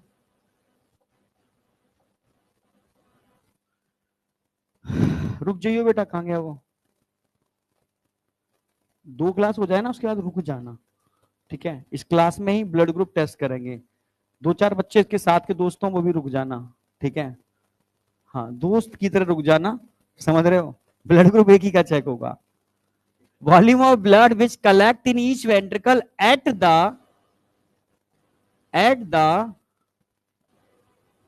and of their diastole. ठीक है, volume of blood which collect in each ventricle at the end of their diastole. नहीं आया क्या? क्या बोलोगे इसको? EDV. EDV directly proportional to किसके होगा? Size of ventricle. Ventricle size ज्यादा तो ईडीवी ज्यादा होगा। कितना ईडीवी होता है? स्टैंडर्ड वैल्यू कितनी है? 120 ml। ठीक है, ईडीवी की स्टैंडर्ड वैल्यू कितनी होती है? 120 ml होती है। समझ में आ गया? एंड सिस्टोलिक वॉल्यूम क्या होगा? It is the volume of blood which collect in each ventricle at the end of there systole. बस इतना आ जाएगा। Volume of blood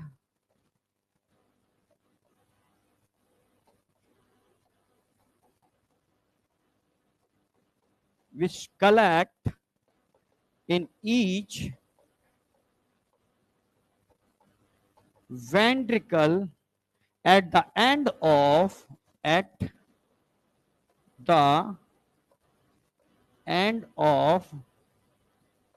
their diastole, नहीं सिस्टोल।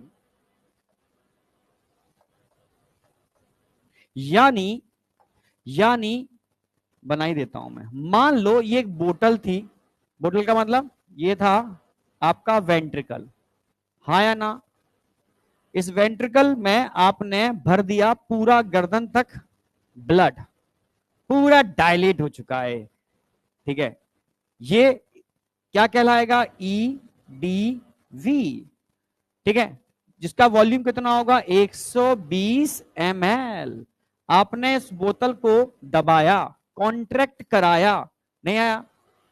जब बोतल को दबाया, कॉन्ट्रैक्ट कराया, तो क्या होगा भाई? इसकी नेक है, ये बोतल थी, ये आपने यहां से थोड़ा सा प्रेस कर दिया इसको, ऐसे ऐसे ऐसे ऐसे। ठीक है, तो कुछ ब्लड तेजी से बाहर आएगा, आएगा नहीं आएगा? जो बाहर आ रहा है, तेजी से बाहर आया, स्ट्रोक वॉल्यूम, स्ट्रोक वॉल्यूम। समझ रहे हो? जो रह गया नहीं बाहर आ पाया, सिस्टोल के एंड पर भी बाहर नहीं आ पाया, क्या कहलाएगा ये? ई एस वी। कितना होता है ई एस वी? भाई स्ट्रोक ईडीवी में से स्ट्रोक वॉल्यूम निकाल दो, स्ट्रोक वॉल्यूम कितना होता है? 70 ml। ठीक है, तो ई एस वी कैसे निकालोगे? तो E S V equal to होता है E D V minus stroke volume. कि भाई टोटल कितना था, कितना निकल गया, कितना रह गया, जो रह गया वो ई एस वी है। घटा दोगे तो कितना आएगा भाई? 120 में 70 गया, 50 आया। जो फिक्स्ड है, चेंज नहीं हो सकता, 50 ml। जो कैसा है? फिक्स्ड। फिक्स्ड क्यों है? मान लो इस बोतल का मैं ईडीवी बढ़ा देता हूं, बोतल को और फुला देता हूं, और ईडीवी बढ़ा दिया, ईडीवी बढ़ा दिया, जितना बोतल को खींच करके मैं ईडीवी बढ़ाऊंगा उतना फोर्स ऑफ कॉन्ट्रैक्शन भी तो ज्यादा हो जाएगा। भाई इतना खींचा इस बोतल को, मैंने ठूस के भर दिया, रबड़ की बोतल बना दी और इसको फैला दिया, नहीं आया क्या? समझना। जैसे छोड़ूंगा तो तेजी से कॉन्ट्रैक्ट भी तो तेजी से करेगी। यानी जैसे मैं धनुष का एग्जांपल दिया था ना, धनुष की वो कमान होती है, कमान को इतना खींचोगे बाण यहीं गिर जाएगा, कमान को जितना ज्यादा खींचोगे बाण उतना ज्यादा आगे तक जाएगा। नहीं आया क्या? यानी अगर ईडीवी बढ़ रहा है तो फोर्स ऑफ कॉन्ट्रैक्शन बढ़ेगा, बढ़ेगा भाई। यानी ईडीवी डायरेक्टली प्रोपोर्शनल टू होता है ईडीवी, या force of contraction directly proportional to होता है ईडीवी के, एक ही बात है। फोर्स ऑफ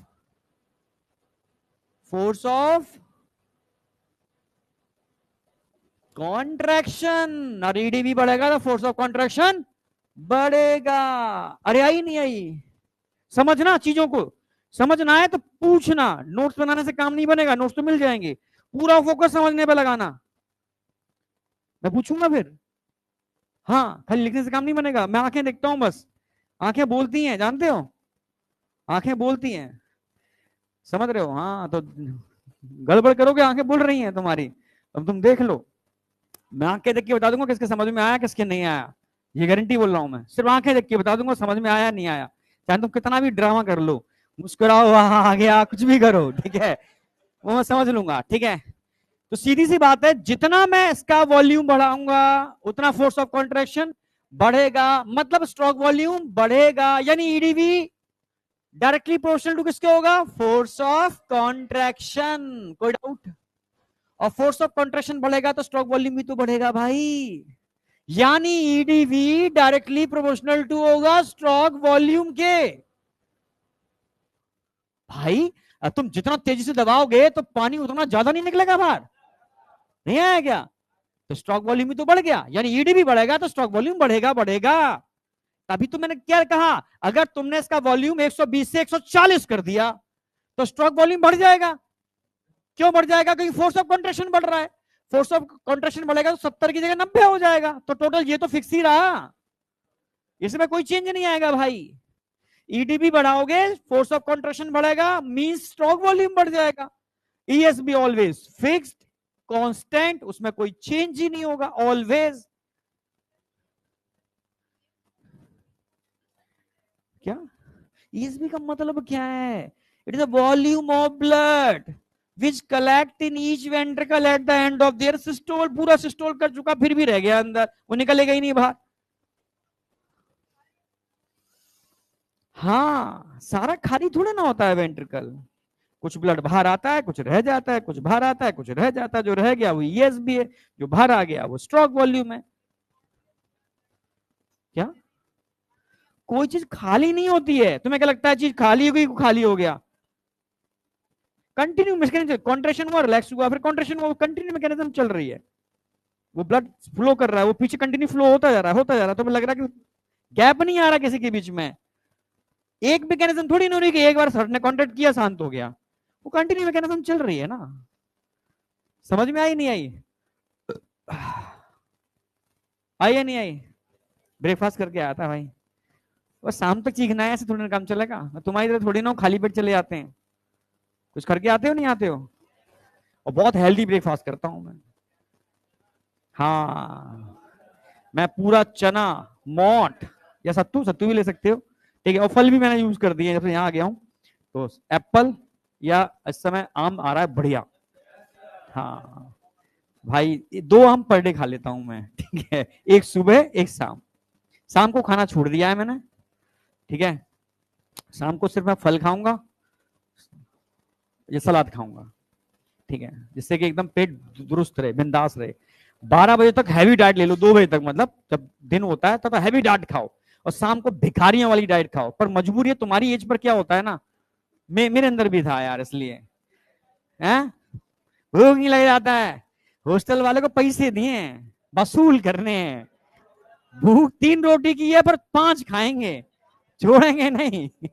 वसूल करने हैं भाई। शाम को भी अगर 3 टाइम खिलाएगा तो 3 टाइम खाएंगे, छोड़ेंगे नहीं, नुकसान क्यों करेंगे भाई। कचड़ा कर लेते हो यार, सब यहाँ का खेल है।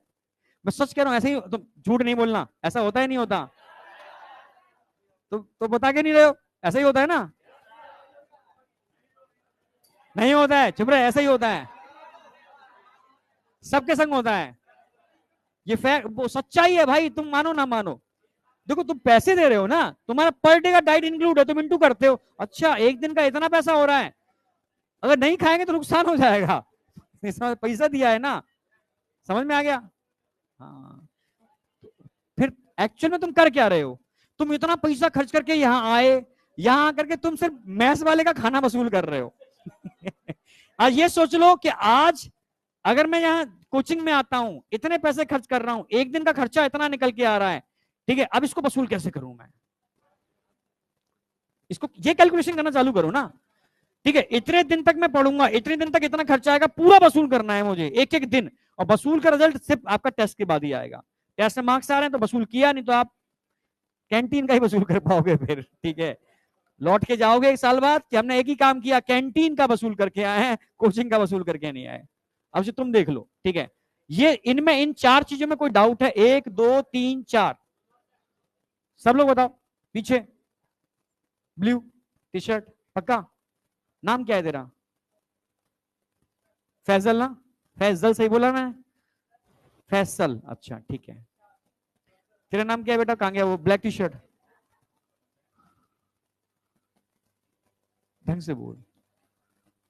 रिक, खाली रिक, बस रिक ना, इसका नाम भूलने वाला नहीं है कभी, रिक, ठीक है, याद रहेगा। तेरा नाम क्या है, राहुल, राहुल भी याद रहेगा। तेरा नाम क्या है, रोशन, ये भी याद रहेगा। चलो चले करें स्टार्ट। हाँ भाई रोशन रुक जाइए आज, हाँ ठीक है। तू टी शर्ट पहन के आ रहा, तुझे रुकता मैं, टी शर्ट चाहिए, इसलिए मैं भी टी शर्ट पहन के आया हूँ। कल कल तो टी शर्ट गीली थी मेरी, तो दूसरे बिना ड्रेस के आया था, और मुझे भी फील नहीं आता है। कोई भी हो, देखो ड्रेस से अपना कोई, ड्रेस तो ड्रेस होती है ना, ये यूनिफॉर्मिटी नजर आती है इससे, चाहे कोई भी हो, लाल हो पीली हो, ये रंग तो पता है, रंग ये तेज रंग है, स्टूडेंट के लिए व्हाइट और 2 ही कलर होते हैं, आप सर्च कर लो, ठीक है। जहां पर ज्ञान एनर्जी स्टूडेंट उसकी बात आती है, और 2 रंग आते हैं, सफेद जो शांति को रिप्रेजेंट करता है, और ये गेरुआ रंग, ठीक है, मतलब ये रंग देता है किसके लिए, मतलब ये एजुकेशन के लिए, ठीक है। हाँ मतलब हर चीज की एक वैल्यू जो देख, मैंने कलर का कॉम्बिनेशन पढ़ा था उसके बेस पर, ठीक है। ब्लैक वैसे स्टैंडर्ड कलर नहीं है पढ़ाई के क्षेत्र में, पढ़ाई में ब्लैक को यूज ही नहीं किया जाता, बहुत नेगेटिव कलर होता है, नेगेटिव एनर्जी को एब्जॉर्व करता है, ये कलर वाली साइन मुझे नहीं पता क्या है, पर वो बोलती है, ठीक है। पर देखने में अच्छा लगता है ब्लैक ही, हाँ देखने में अच्छा लगता है, लोग स्मार्ट लगते हैं ब्लैक कलर के अंदर, बस यही अंतर है, समझ में आया।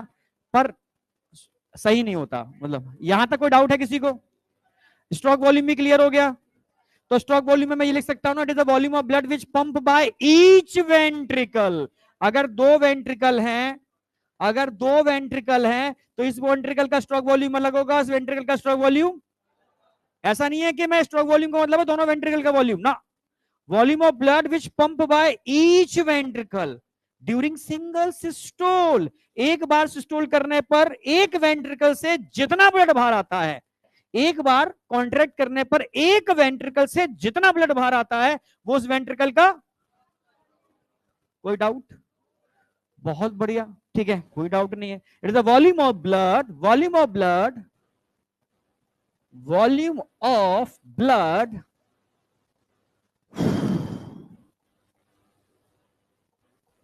पंप बाय ईच वेंट्रिकल, ये ध्यान रखना है, each ventricle during single systole, during single systole, क्या बोलते हैं इसको, स्ट्रोक वॉल्यूम। तो स्ट्रोक वॉल्यूम कैसे निकालोगे, stroke volume equal to E D V, भर दिया बोतल को, माइनस ई एस वी, दबा दिया बोतल को, तो इसके बाद जो बचेगा, जो निकलेगा बाहर, वो स्ट्रोक वॉल्यूम होगा। ईडीवी कितना होता है 120, स्ट्रोक कितना होता है 70, सॉरी ईएसवी कितना होगा 50, ये तो फिक्स है ना, 120 में से 50 गया 70 ml, ये क्या हो गया स्ट्रोक वॉल्यूम, हाँ है ना। एनसीईआरटी की लाइन, एनसीईआरटी की लाइन, अगर हार्ट बीट रेट बढ़ेगी, हार्ट बीट रेट बढ़ेगी, अच्छा उस पर आ रहा हूं अभी, रुक जाओ, बोल भाई कार्डियक आउटपुट और करा दूं तब आएगी एनसीईआरटी लाइन, हो गया। हाँ, वॉल्यूम सुनो, दोनों एट्रिया में बराबर का ब्लड है भाई, बिल्कुल सही, बराबर की बोतल में पानी भरा हुआ है, दो एट्रिया हैं, दोनों के अंदर बराबर का ब्लड आता है, समझ रहे हो, और यही बराबर का ब्लड नीचे खिसक के काम हो जाता है वेंट्रिकल में, और वेंट्रिकल में भी बराबर का ब्लड ही बाहर निकलता है, समझ रहे हो, चाहे लेफ्ट वेंट्रिकल तेज कॉन्ट्रैक्ट करे तब भी उतना ही ब्लड निकलेगा, राइट वेंट्रिकल से भी उतना ही ब्लड निकलेगा, बराबर का ब्लड बाहर निकलेगा। तुम समझ पा रहे हो नहीं समझ पा रहे हो, एट्रिया के अंदर जो ब्लड है कॉन्ट्रेक्शन होगा, वेंट्रिकल में आएगा बराबर का आएगा, ऐसे नहीं लेफ्ट का ज्यादा रहा है राइट का ज्यादा रहा है, फिर वेंट्रिकल में कॉन्ट्रेक्शन होगा, जितना ब्लड लेफ्ट वेंट्रिकल से बाहर आएगा उतना ही राइट वेंट्रिकल से बाहर आएगा, बराबर का आएगा, ऐसा नहीं लेफ्ट वेंट्रिकल में फोर्स ऑफ कॉन्ट्रेक्शन ज्यादा है तो ज्यादा ब्लड बाहर आ जाएगा, नहीं आई, आ गई ना, कोई और डाउट, पक्का, चलो यहां तक की बात एकदम क्लियर है, कोई डाउट नहीं होना चाहिए स्ट्रोक वॉल्यूम तक, ठीक है। अभी मैंने बताया stroke volume directly proportional to किसके होता है, ईडीवी, अरे कहीं पेन रख दिया मैंने, अच्छा ये stroke volume directly proportional to किसके किसके होता है, stroke volume directly proportional to, sorry stroke volume directly proportional to EDV, यानी अगर ईडीवी बढ़ेगा तो स्ट्रोक वॉल्यूम बढ़ जाएगा, कोई डाउट। अब बात आती है cardiac output, very very very very important भाई, यहां से क्वेश्चन आता है, कार्डियक आउटपुट क्या है, it is the volume of blood which pump by each ventricle, फिर से मैं बोल रहा हूं ईच वेंट्रिकल, दोनों की बात नहीं कर रहा हूं, it is the volume of blood which pump by each ventricle during during पर मिनट, अब ड्यूरिंग नहीं आएगा, पर minute, volume of blood which pump by each ventricle पर मिनट, एक मिनट के अंदर ये वेंट्रिकल कितना ब्लड पंप करेगा, भाई एक मिनट में 72 बार पंप करेगा, एक मिनट के अंदर 72 बार पंप करेगा, और एक पंप के अंदर 70 ml निकलता है, मतलब स्ट्रोक वॉल्यूम निकलता है, हाँ स्ट्रोक वॉल्यूम निकलता है, तो एक मिनट में कितने बार स्ट्रोक वॉल्यूम निकलेगा 72 बार। तो कार्डिक आउटपुट आपसे पूछा जाए तो cardiac output is equal to heart beat rate into stroke volume, heart beat rate आप जानते हैं अप्रोक्सीमेटली 72 लिख देता हूं, स्ट्रोक वॉल्यूम 70 होगा, तो कितना निकल के आ जाएगा अप्रोक्सीमेटली लगभग 5000 ml पर minute, it is the volume of blood which pump by each ventricle पर मिनट, मैं लिख भी देता हूं, ठीक है, volume of blood, volume of blood pump by each ventricle, pump by each ventricle पर मिनट, अरे आई या नहीं आई, ठीक है, यहां तक कोई डाउट, यहां तक कोई डाउट, एनसीईआरटी है किसी के पास, दो, ये खुला हुआ होना चाहिए इसका, हाँ ये आई एनसीईआरटी, बढ़िया, ये दो, इसकी हैंडलिंग अच्छी है यार इसकी, हाँ हाँ देखो, पेज नंबर जो मैं कहूंगा खोलो एनसीईआरटी के अंदर।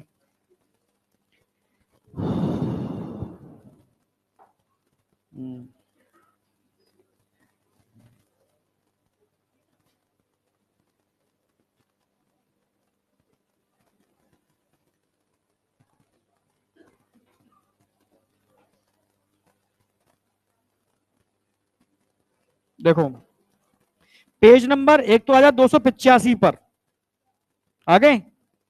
नीचे से दूसरा वाला पैरा, सॉरी, ऊपर से पहला दूसरा, ऊपर से दूसरा पैरा, दूसरे पैरा में दे रखा है, ध्यान से देखना। ड्यूरिंग अ कार्डियक साइकिल, पहली दूसरी तीसरी चौथी पांचवी छठवीं लाइन देखो, पांचवी लाइन ही देख लो। During a cardiac cycle each ventricle pump out approximately 70 ml of blood, आया? while is called the which is called the stroke volume, इसमें कोई डाउट होगा नहीं।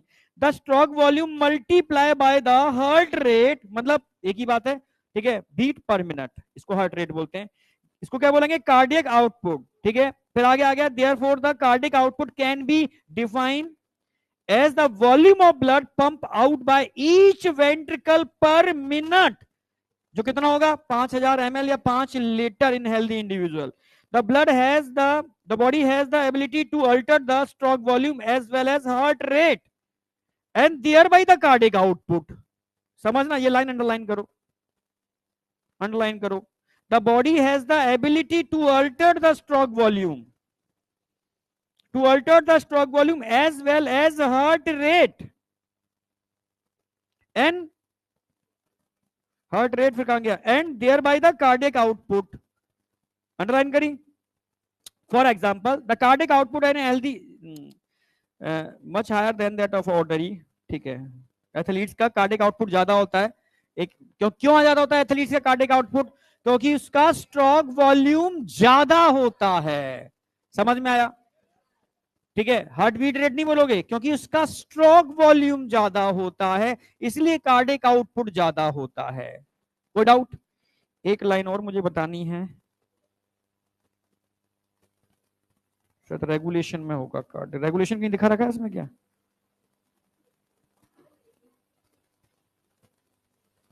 रेगुलेशन ये रहा।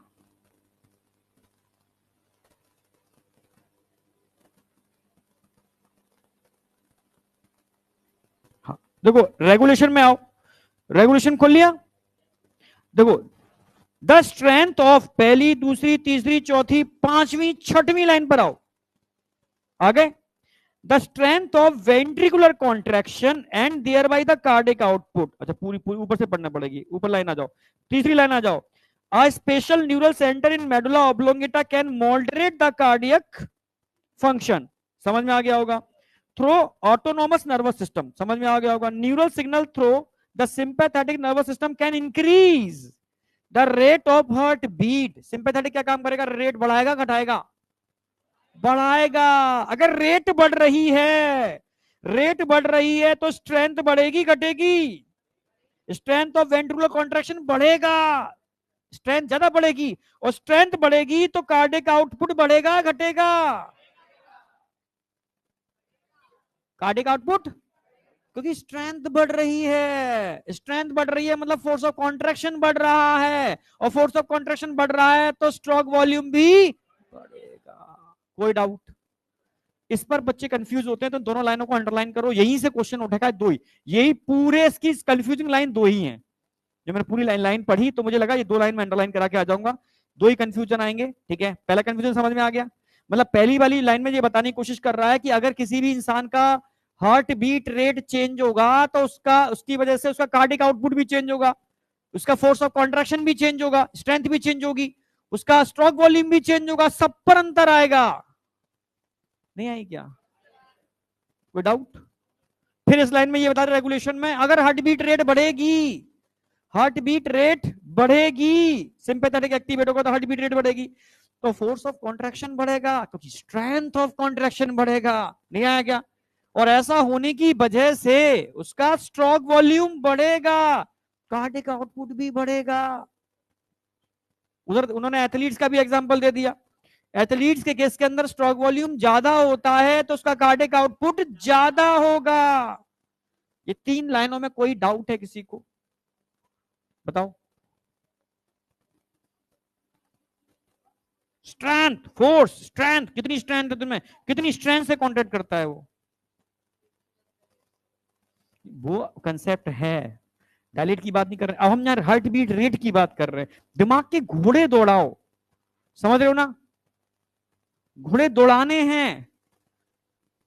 तू खा के यार, तू देखते ऐसा लगता है तुझे कुछ कोई देता नहीं है खाने को, है? खाने को मिलता तो है। सच बता क्या खा के आई है, सच्ची सच्ची। सुबह सुबह रोटी सब्जी? अच्छा हॉस्टल में सुबह रोटी सब्जी सबको मिल जाती है 8 बजे? और क्या? कितनी रोटी खाई? एक? दिख रही है एक रोटी तो फिर। अब एक काम किया करो, बादाम सब भिगो के रखो मेरे भाई। बादाम, तुम 1 किलो बादाम खा पाओगे कम से कम 1 महीने के अंदर। हाँ, इससे जल्दी नहीं खा पाओगे। 1 किलो बादाम 1 महीने में खाओगे, शायद तुम 2 महीने में खाओ, पर 1 महीने में खाने 1 किलो बादाम। और 1 किलो बादाम 900 रुपए 800 रुपए के आते हैं, समझ रहे हो ना? तो इतना कर लो मेरी मान करके। नहीं आई? ठीक है। यहां मुर्गा बना के कच्चा बादाम होगा फिर। मैंने कहा ना, तुम अब इधर आ जाओ, समझ गए? अरे समझे नहीं समझे? अब मैं एक क्वेश्चन तुमसे दे रहा हूं लगवाने के लिए, देखता हूं तेजी से लगाओ, देखता हूं कौन लगा पाता है। दे रहा हूं क्वेश्चन तुम्हारे सामने। Question number 9, what would the heart rate of a person? Heart beat rate पूछी है, कार्डियक आउटपुट कितना होगा? 5 लीटर। ऐसे बहुत सारे क्वेश्चन मैं प्रैक्टिस के लिए दूंगा तुम्हें अलग से, ठीक है? अभी जो पीपीटी में था वही करा दे रहा हूं मैं, ठीक है? बस तुम समझ जाना, ऐसे निकालते हैं, ठीक है? क्या पूछा है? आउटपुट इतना दे रखा है, blood volume in the ventricle at the end of their diastole, E D V 100 ml दे रखा है। आप समझ रहे हो? ये 5 लीटर का मतलब कितना हो गया? सबको एक ही यूनिट में की, एमएल में तो उसको भी एमएल में करो, आ गया? ठीक है। और ईएसवी कितना दे रखा है? ईएसवी 50 दे रखा है। अब जरा बताओ हार्ट बीट रेट निकाल पाओगे क्या? फटाफट बताओ। सी, मैं पूछूंगा अभी, सी जो बोल रहा है, सी कहां है? 100 होगा? कितने लोगों ने 100 निकाल लिया? ईमानदारी से नोटबुक पे देखूंगा मैं, मतलब दिमाग से पूछ लूंगा। हाँ हाँ बता। हाँ,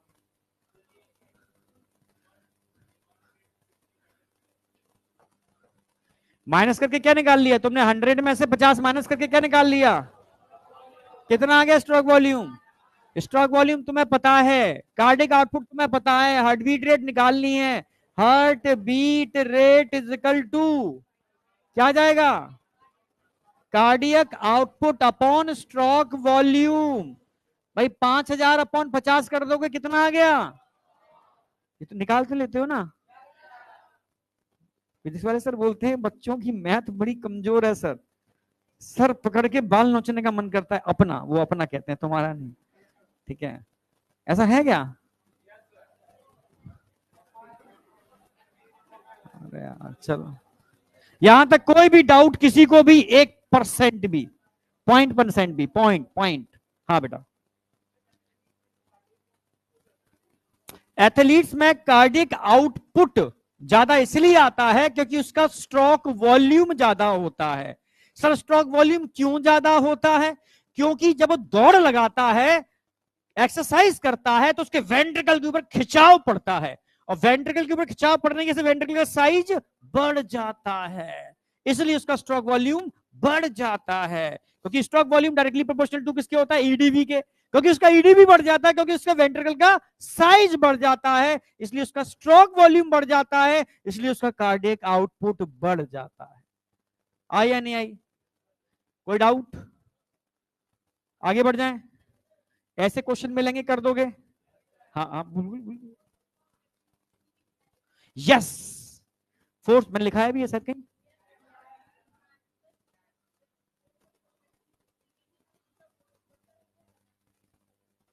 जितना बढ़ा है तो उतना ही फोर्स ऑफ कॉन्ट्रैक्शन होगा। अगर तुम ईडीबी बढ़ाओगे तो मसल्स में खिंचाव ज्यादा आएगा, छोड़ोगे मसल्स और ताकत से अंदर जाएंगे, स्ट्रोक वॉल्यूम बढ़ेगा, क्योंकि ईडीबी बढ़ेगा तो स्ट्रोक वॉल्यूम बढ़ेगा, stroke volume directly proportional to EDB.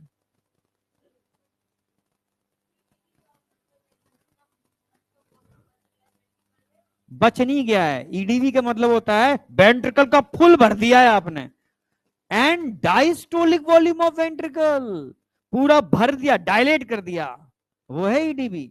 खींच दो उसको और बढ़ गया ईडीबी, और खींच दो और बढ़ गया ईडीबी। जितना ईडीबी ज्यादा होगा उतना फोर्स ऑफ कॉन्ट्रैक्शन, उतना स्ट्रोक वॉल्यूम, उतना हार्ट बीट रेट, मतलब उतना उसका कार्डियक आउटपुट। भाई कोई डाउट है? पक्का? क्वेश्चन घूमेंगे, इस पर ध्यान रखना, पहले कह दे रहा हूं मैं। देखूंगा टेस्ट में दूंगा मैं, छोड़ो अब मैं बोलूंगा नहीं अब दूंगा ना, अभी तो उसमें एक था दे दिया, मैं तो मैं प्रैक्टिस के लिए दूंगा, टेस्ट टेस्ट में डाल दूंगा। अच्छा अब हम सीधे आ जाएंगे ईसीजी। धक धक, नहीं आया क्या? कौन लाया ईसीजी? अच्छा तुम्हारी क्लास में नहीं बोला था मैंने, ऊपर बोला था। अरे यार ईसीजी में लाए हो? अरे मैंने मंगाया था ऊपर वाले बच्चों से, मैंने ईसीजी लेते आना। अरे छोड़ो कोई नहीं, ठीक है कोई नहीं, ठीक, ऐसे नहीं देंगे बच्चे।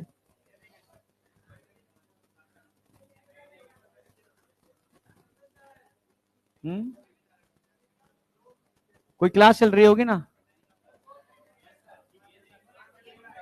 रहने दो, वो डिस्टर्ब हो जाएगा, क्लास अभी चल रही होगी। अब सुनो मेरी बात, कोई नहीं, मैं पूरा ऐसे समझाऊंगा, मजा आ जाएगा, कोई नहीं।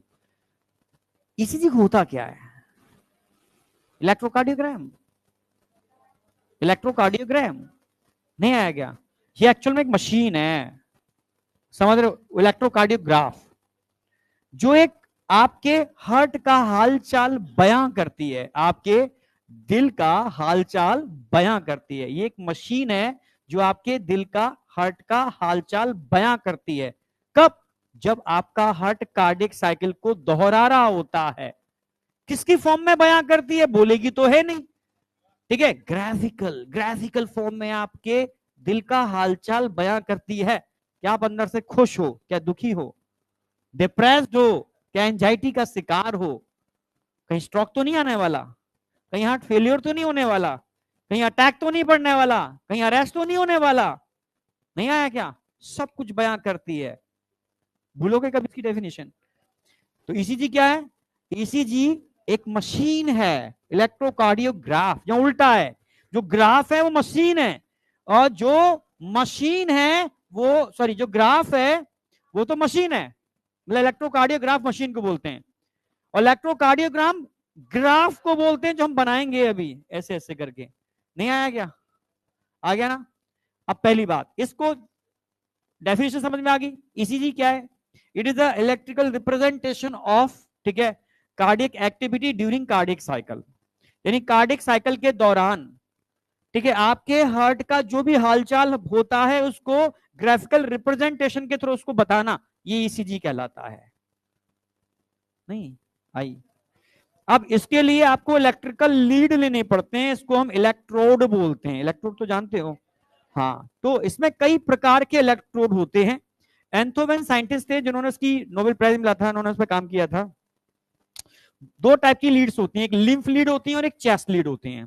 लिम्फ लीड फिक्स होती हैं, तीन होती हैं, सबके केस में कॉमनली लिम्फ लीड सबको यूज करने पड़ती हैं। एक लेफ्ट रिस्ट पे लगाते हैं, एक राइट रिस्ट पे लगाते हैं, और एक लेफ्ट एंकल। लेफ्ट ही क्यों लेते हैं? क्योंकि हार्ट टिल्ट टुवर्ड्स लेफ्ट। समझ में आया? ये लीड करती क्या है? ये लीड आपकी बॉडी से हार्ट की इलेक्ट्रिकल एक्टिविटीज को रिसीव करती है। रिसीव कर पाए इसलिए देखा होगा वो एक ट्यूब यूज करते हैं, एक ट्यूब आता है, ट्यूब लगा देते हैं जेल टाइप का, उस पर वो इलेक्ट्रोड को चिपका देते हैं। आम आदमी को लगता है चिपकाने के लिए इन्होंने ट्यूब को यूज किया है, पर वो कंडक्टिविटी बढ़ाने के लिए यूज करते हैं, चिपकाने के लिए यूज नहीं करते, जिससे कि कंडक्टिविटी स्किन और इलेक्ट्रोड के बीच में बढ़ जाए और आसानी से वो इंपल्स को रिसीव कर पाए। अरे आ रही है नहीं आ रही है? तो ध्यान रखना है, पूछा गया है कि इस तरीके से, तो बच्चा टिक लगा तो अटैचमेंट के लिए यूज करते हैं, अटैचमेंट के लिए नहीं करते, कंडक्टिविटी बढ़ाने के लिए। नहीं आया क्या? ठीक है, तो उस जेल को लगाएंगे तो 3 फिक्स हैं, लेफ्ट रिस्ट, राइट रिस्ट और left ankle, tilt towards left. तो लेफ्ट साइड में इलेक्ट्रिकल एक्टिविटी की आपको इंपल्स ज्यादा मिल पाएंगी कंपेरेटिव राइट साइड। अरे आई नहीं आई? एक बात क्लियर है। दूसरी बात समझनी है, चेस्ट लीड पर बहुत सारा कॉम्बिनेशन है जो आप पढ़ोगे आगे जाकर के एमबीबीएस में। ऐसा कोई धुरंधर कार्डियोलॉजिस्ट भी नहीं है जिसको सारी चेस्ट लीड आती है, कोई नहीं है। ये मैंने बहुत अच्छे अच्छे एम्स के कार्डियोलॉजिस्ट से ही बात की थी, ठीक है, तो वो भी कहते हैं, मैं डॉक्टर वेणुगोपालन से भी मिला हुआ हूँ, जो फर्स्ट हार्ट ट्रांसप्लांटेशन जिन्होंने किया है, हार्ट ट्रांसप्लांटेशन पहली बार, वो फेमस है, मतलब बहुत फेमस है, ठीक है, सारे फेमस लोग एम्स, और फिर एम्स से वो माइग्रेट कर जाते हैं अपोलो, ठीक है, फोर्टिस, समझ रहे हो।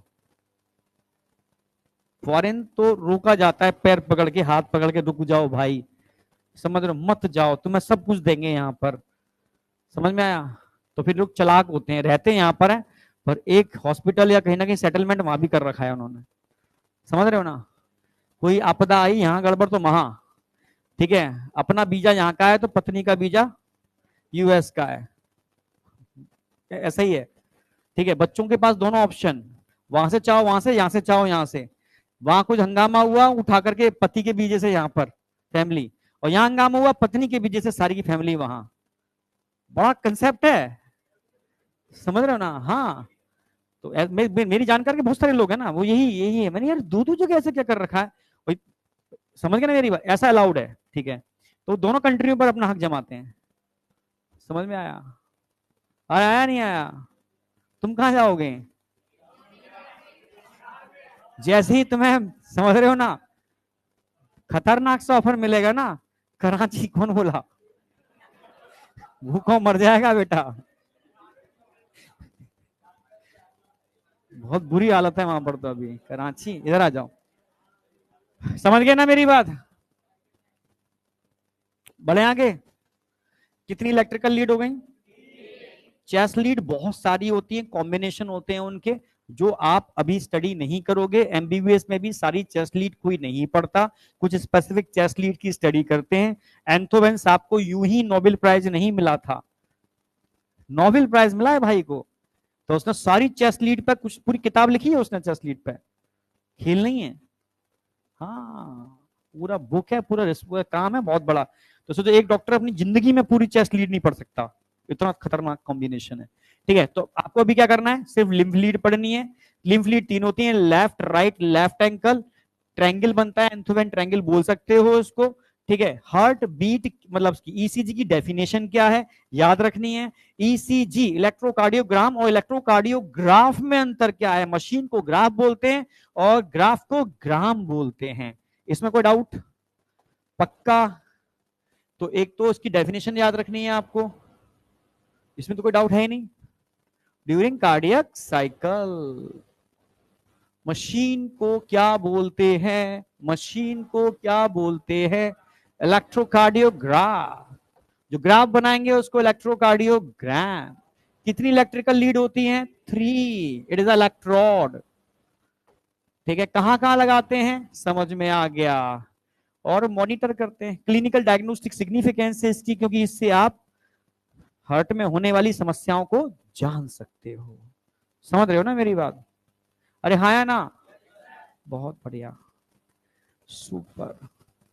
अब समझना है अच्छे से, एकदम समझना, पूरा दिमाग खोल के बैठो, खोल लिए दिमाग के दरवाजे, कहीं देख लो कोई अटका उटका तो नहीं है, पूरा खुला होना चाहिए एकदम बढ़िया, खुला है ना,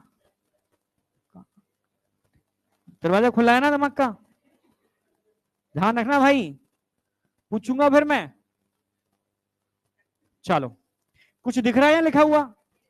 अब मैं हार्ट बनाऊंगा इधर, फील करना, एक्चुअल में हार्ट मॉनिटर से कनेक्ट है, मॉनिटर यहां पर है,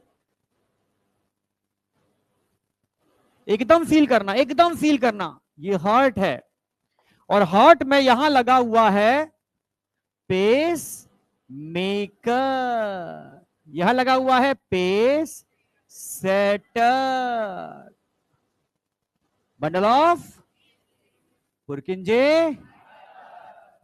अब देखो ये पूरा रूट है। अब इंपल्स, सबसे पहले एक्शन पोटेंशियल जनरेट होगा। क्या होगा? एक्शन पोटेंशियल जनरेट होगा। वो पोटेंशियल जिस पर इलेक्ट्रिकल एक्टिविटी होती है, वो पोटेंशियल जिस पर इंपल्स जनरेट होती है, वो पोटेंशियल जिस पर विभव जनरेट होता है। नहीं आया क्या? समझ रहे हो? वो पोटेंशियल, वो विभव जो कंडक्शन को आगे लेकर के जाता है। नहीं आया क्या? क्या? पोटेंशियल, जिसने समझना था समझ लिया विभव। तुमने पोटेंशियल समझ लिया, बस। विभव वालों ने विभव समझ लिया, पोटेंशियल वालों ने पोटेंशियल समझ लिया। समझ रहे हो ना मेरी बात? मैंने सीखा है बहुत, उस मेहनत करके, सीख करके बच्चों ने सिखाया है मुझे एक एक चीज रोज। मतलब मैं उनके संग दूसरी चीज की मेहनत करता था, ठीक है, कंटेंट की, वो हिंदी की मेहनत करते ना। सर इसको ऐसे नहीं, ऐसे बोलेंगे, अगली बार ऐसे बोलेंगे। नहीं है क्या?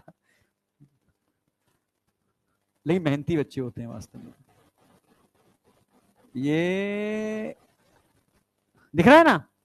पोटेंशियल जनरेट हो रहा है। क्या जनरेट हो रहा है? पोटेंशियल। दिख रहा है ना एकदम? Electrical activity, electrical activity generate हो रही है, पोटेंशियल जनरेट हो रहा है, जिस पर इंपल्स जनरेट होती है। उसको आप यहां दिखा सकते हो। देखो ये आ गई पी वेव। पी वेव क्या बता रही है? पी वेव बता रही है, देखो, जीरो से ऊपर, जीरो से नीचे, जीरो से नीचे नेगेटिव होगा, जीरो से ऊपर पॉजिटिव होगा।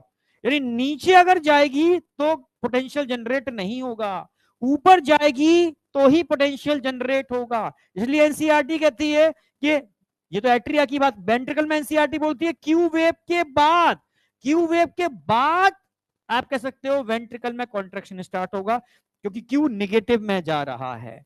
समझ में आया? पी पॉजिटिव में जा रहा है। तो यहां पर P क्या बता रहा है? P बता रहा है, P इजिकल टू, P बता रहा है कि एट्रिया, एट्रिया में पोटेंशियल जनरेट हो रहा है, एक्शन पोटेंशियल। नहीं आया क्या? डीपोलराइजेशन, इसी को क्या बोलते हैं? डीपोलराइजेशन। ठीक है, तो डीपोलराइजेशन या एक्शन पोटेंशियल इन एट्रिया। आई क्या? डी पोलराइजेशन, इसी को एक्शन पोटेंशियल बोल सकते हो या एक्शन पोटेंशियल। कहां पर? इन, कोई डाउट? अब ये एक्शन पोटेंशियल पूरे वेंट्रिकल में मूव कर जाएगा। ये एक्शन पोटेंशियल पूरे वेंट्रिकल में, एट्रिया में, सॉरी, पूरे एट्रिया के अंदर मूव कर जाएगा, और इसका एक पोटेंशियल एवी नोड के पास भी जाएगा।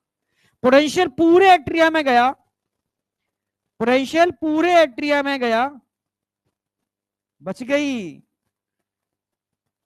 सपनों में चली गई थी, हैं? सपनों में पापा मम्मी को भी देख लिया कर, बेटा क्या कर रही है, सो रही है। ठीक है, अब यहां आ जाओ। ये सिग्नल पूरा कहां गया? पूरा एट्रिया के अंदर फैल गया। अब किसकी बारी आएगी? एट्रियल सिस्टोल की बारी आएगी। नहीं आया क्या? जब एट्रियल सिस्टोल होगा तभी सिग्नल कहां जाएगा? ऐसे नोड से एबी नोड के पास। तब एबी नोड में एक्शन पोटेंशियल जनरेट होगा। यानी एबी नोड में एक्शन पोटेंशियल जनरेट उससे पहले क्या होगा? Contraction of atria. नहीं आई क्या भाई? यहां एक्शन पोटेंशियल जनरेट हुआ, सिग्नल चला गया पूरे एट्रिया के अंदर। अब एट्रियल सिस्टोल की बारी, कॉन्ट्रैक्शन होगा ना एट्रिया के अंदर। तो ये जो ड्यूरेशन दिख रहा है ना, बीच का जो टाइम दिख रहा है, इसमें क्या हो रहा है? एट्रियल सिस्टोल, एट्रियल सिस्टोल यानी कॉन्ट्रैक्शन ऑफ एट्रिया। यानी अगर मैं पूरे पी से लेकर के और क्यू के बीच के टाइम के पीरियड की बात करूं, यहां से यहां तक, तो क्या हो रहा है? एक्शन पोटेंशियल भी जनरेट हो रहा है और कॉन्ट्रैक्शन ऑफ एट्रिया भी हो रहा है। नहीं आई क्या? आई या नहीं आई? आनी चाहिए, दौड़नी चाहिए। धीरे धीरे नहीं आए बेटा, दौड़ दौड़ के आए। पीक्यू में क्या हो रहा है? Contraction of atria, contraction of. अब बताओ, कोई डाउट? स्टेप बाय स्टेप बढ़ोगे। सबसे पहले एक्शन पोटेंशियल जनरेट हुआ कहां पर? ए नोड के अंदर, एस ए नोड के अंदर, एस ए नोड, फिर ये क्या है? एवी नोड, और एक्शन पोटेंशियल जनरेट होने को कौन सी वेव बताती है? फिर वो सिग्नल पूरे एट्रिया में गया, फिर एट्रियल सिस्टोल हुआ, contraction of atria, systole of atria, P Q interval. अब बताओ, कोई डाउट? समझ लो।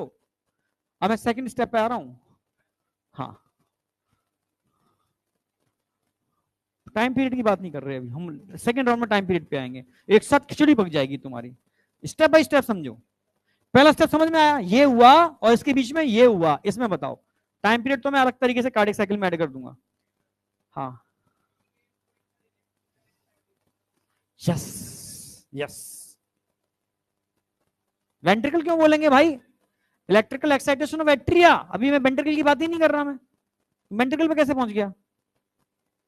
अभी हम वेंट्रिकल पे गए ही नहीं है, हम तो एट्रिया की बात कर रहे हैं अभी।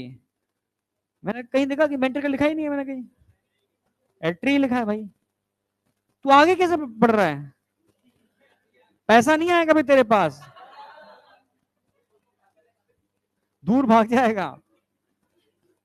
डॉक्टर ये कंपाउंडर बनना पड़ेगा किसी का तुझे, ऑप्शन ही नहीं है कोई। ठीक है, साथ साथ चलो, समझते हो? चलो ठीक है, अब यहां आ जाओ। अरे खत्म करेंगे आज चैप्टर, ठीक है, समझ लेना आराम से, पर हड़बड़ी नहीं है, कोई टेंशन मत करो। ठीक है, मत खाना नाश्ता, खाना है उसके बाद खा लेना, ठीक है ना? समझ गया ना? टाइम दे दूंगा खाने के लिए। यहां तक कोई डाउट? अब सिग्नल पहुंच गया कहां पर? एवी नोड के पास। अब एवी नोड के अंदर क्या होगा? एक्शन पोटेंशियल जनरेट होगा। यानी अगर मैं क्यूआरएस कॉम्प्लेक्स की बात करता हूं, क्यूआरएस ये क्या बताता है? डीपोलराइजेशन इन वेंट्रिकल, डीपोलराइजेशन, नीचे से कर दिया मैंने। यानी एक्शन पोटेंशियल जनरेट हो रहा है, इस बार किसमें हो रहा है? इन वेंट्रिकल। अब कोई डाउट? पर ये कब जनरेट होगा? पहले निगेटिव नीचे जाएगी, क्योंकि लंबी छलांग मारनी है, 2 कदम पीछे हटना पड़ेगा, नीचे जाएगी, फिर लंबी छलांग मारेगी, ऊपर एक्शन पोटेंशियल जनरेट होगा, फिर वापस ऊपर से जब तेजी से नीचे आएगी तो रुक नहीं पाएगी, इसको फिर नीचे जाना पड़ेगा, तब जाकर के ये स्टेबल हो पाएगी। नहीं क्या? ये क्या हो गया? अब action potential ventricle, sorry SA node के बाद एवी नोड में जनरेट हो रहा है, और सिग्नल पूरा कहां जाएगा? ये पुरकिंजे बंडल ऑफ हिस के थ्रू होते हुए पुरकिंजे फाइबर में चला गया। अब वेंट्रिकल सिस्टोल की बारी। इलेक्ट्रिकल एक्साइटेशन, पीछे बेटा, इलेक्ट्रिकल एक्साइटेशन हो चुका है, इसे बोलेंगे इलेक्ट्रिकल एक्साइटेशन। एनसीईआरटी बोलती है इलेक्ट्रिकल एक्साइटेशन क्यू के बाद होगा। कोई क्यू क्या है? नेगेटिव है। क्यू क्या है? नेगेटिव है। क्यू के बाद होगा, क्यू जब तक है तब तक नेगेटिव है, यहां तक कुछ नहीं होगा, क्यू के बाद होगा। तो इलेक्ट्रिकल एक्साइटेशन हो गया किसका? वेंट्रिकल का।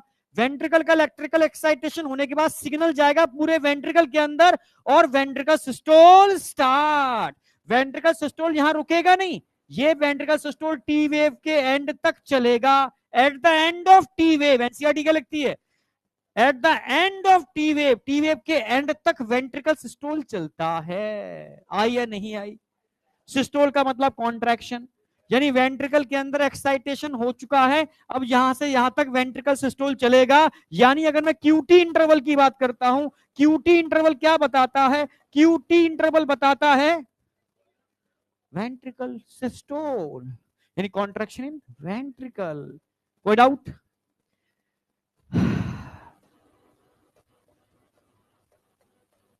कॉन्ट्रैक्शन इन वेंट्रिकल, कोई डाउट? कोई डाउट? अरे हाँ या ना? पक्का? देख लो, आ रहे हैं, वहां भी आ रहे हैं। ठीक है, 2 काम हो गए, एट्रिया सिस्टोल हो गया, एट्रिका, अब वेंट्रिकल सिस्टोल हो गया। एक्साइटेशन दोनों का हो चुका है, इलेक्ट्रिकल एक्साइटेशन। अब किसकी बारी आई? वेंट्रिकल रीपोलराइजेशन की। इस एंथोवेन साहब ने एट्रियल रीपोलराइजेशन को रिप्रेजेंट नहीं किया, क्योंकि इलेक्ट्रिकल रीपोलराइजेशन को रिप्रेजेंट इसलिए नहीं किया क्योंकि उसी समय वेंट्रिकुलर सिस्टोल हो रहा था, और एक्शन पोटेंशियल को रिकॉर्ड करना सबसे ज्यादा इंपॉर्टेंट होता है कंपैरेटिव रीपोलराइजेशन। पर अब वेंट्रिकुलर कॉन्ट्रैक्शन के बाद एट्रिया कॉन्ट्रैक्शन तो हो नहीं रहा, टाइम के बाद लगेगा, तो इसलिए उन्होंने यहाँ पर वेंट्रिकुलर रिपोलराइजेशन को रिकॉर्ड कर लिया है। तो अब टी वेव क्या बता रही है? टी वेव तैयारी कर रही है, टी वेव तैयारी कर रही है कि भाई आगे जाकर के वेंट्रिकल को क्या करना है, रिलैक्स भी तो करना है। अब आगे जाके पी वेव आएगी यहां पर। तो आप समझना, अब तैयारी चल रही है, जब तक तैयारी चल रही है एक्साइटेशन की, सॉरी रिलैक्सेशन की, यानी रिलैक्स स्टेट में आने की, तब तक ये पोटेंशियल अपना काम कर रहा होता है, समझना। यानी टी वेव रिप्रेजेंट कर रही है वेंट्रिकल का एक्साइटेड स्टेज से नॉर्मल स्टेज में आने का, समझना, एक्साइटेड स्टेज से नॉर्मल स्टेज में आने का। एनसीईआरटी लाइन पढ़ोगे ना, तो टी वेव क्या बता रही है? यानी रीपोलराइजेशन, डी का बाद क्या होता है? Repolarisation, ventricular repolarisation. T wave क्या बता रही है? वेंट्रिक्यूलर, टी वेव क्या बता रही है? Ventricular, ventricular repolarisation, repolarisation. ज्यादा दिमाग मत लगाना, कंफ्यूज हो जाओगे। जितना मैं बोल रहा हूं उतना ही दिमाग लगाना, तो ही कंसेप्ट बनेगा, ठीक है? तो कंफ्यूजन के सागर में गोते मार दोगे, क्योंकि एनसीईआरटी की लाइनें भी तुम्हें समझनी है। हाँ मुझे पता है, ठीक है, ठीक है, पर नहीं जाना, अंदर नहीं जाना, समझना, समझना भाई। सर कह रहे हैं यहां से यहां तक, क्योंकि एनसीईआरटी कह रही है eight the end of T wave तक वेंट्रिकुलर सिस्टोल चल रहा है, चलने दो। जब तक वो चल रहा है तब तक तैयारी चल रही है रीपोलराइजेशन की, समझना। इसका अपना पोटेंशियल जनरेट होता है रिपोलराइजेशन का, तब जाकर के यहां से पी, यहां तक पी के, यहां से यहां तक पूरा, यानी यहां से और यहां के बीच में, यहां से यहां तक के बीच में क्या होता है? रिपोलराइजेशन या रिलैक्सेशन ऑफ वेंट्रिकल। नहीं आया क्या? यहां से यहां पी, तो फिर अगेन पी स्टार्ट हो गया, क्या होगा यहां से? रिलैक्स।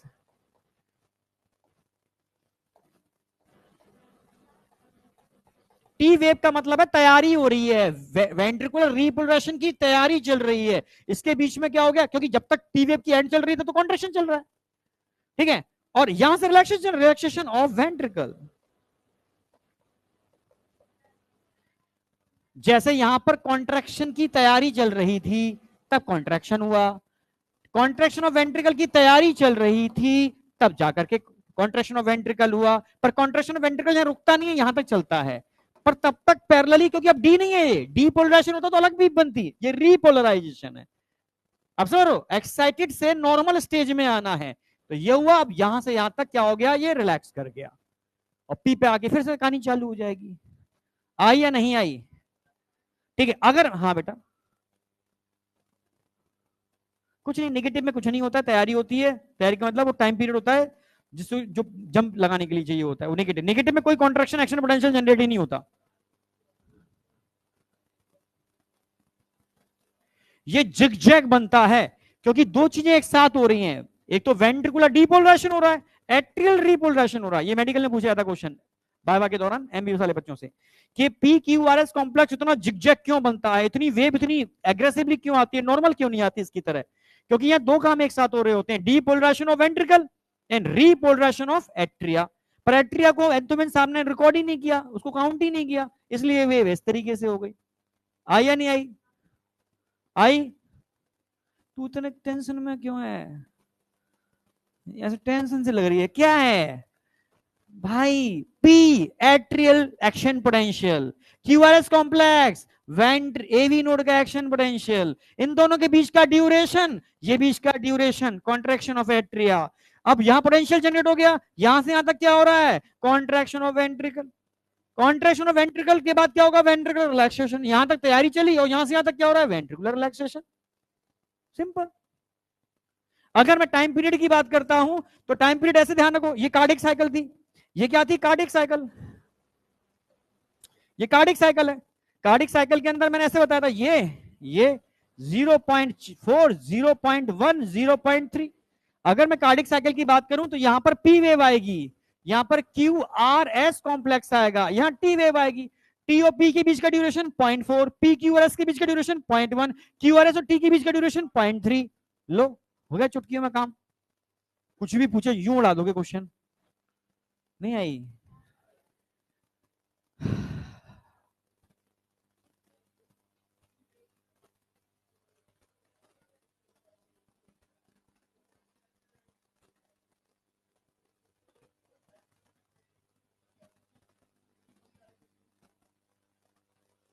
डीपोलराइजेशन तो यहां हो गया, अब धीरे धीरे क्या हो रहा है, यहां से कॉन्ट्रैक्शन हो रहा है, कॉन्ट्रैक्शन चल रहा है, यानी यहां कॉन्ट्रैक्शन रुकना चाहिए था पर वो लंबे समय तक खिंच जाता है क्योंकि रिलैक्सेशन अभी स्टार्ट नहीं हुआ। रिलैक्सेशन इसके बाद स्टार्ट होता है, तब तक बैठेगा तो है नहीं, वो कॉन्ट्रैक्ट करता रहेगा। इसलिए एनसीईआरटी की एक लाइन है, एंड ऑफ टी वेव, मैं पढ़ा दूं और मैं लिख भी दिया यार आगे, एंड ऑफ टी वेव साफ साफ कह रही है कि the end of T wave marks the end of systole. ये एनसीईआरटी की लाइनें छाप दी है मैंने। कोई डाउट? अब बताओ कोई डाउट?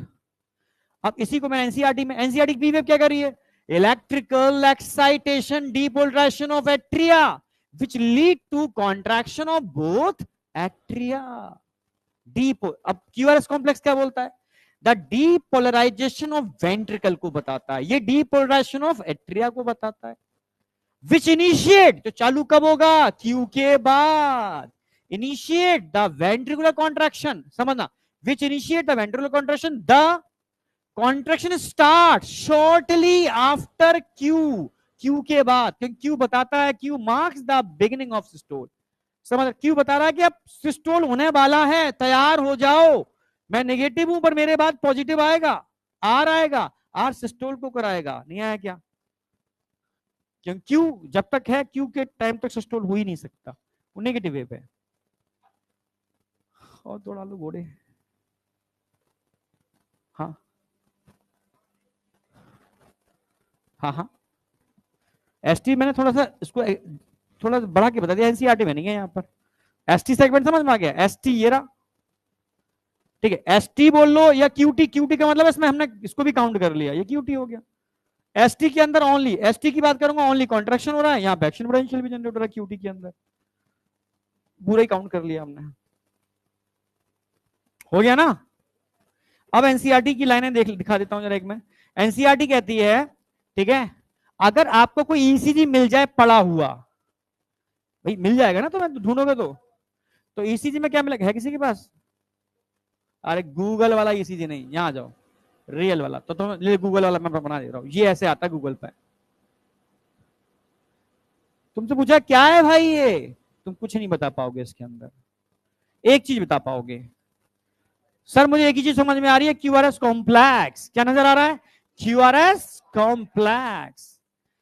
सर मैं एक काम कर सकता हूं, इसके अंदर क्यूआरएस कॉम्प्लेक्स को काउंट कर सकता हूं, कितने क्यूआरएस कॉम्प्लेक्स हैं एक मिनट के अंदर, एक मिनट में जितने क्यूआरएस कॉम्प्लेक्स होंगे उतना इसका क्या होगा, heart beat rate, heart beat rate is equal to number of Q R S, finish.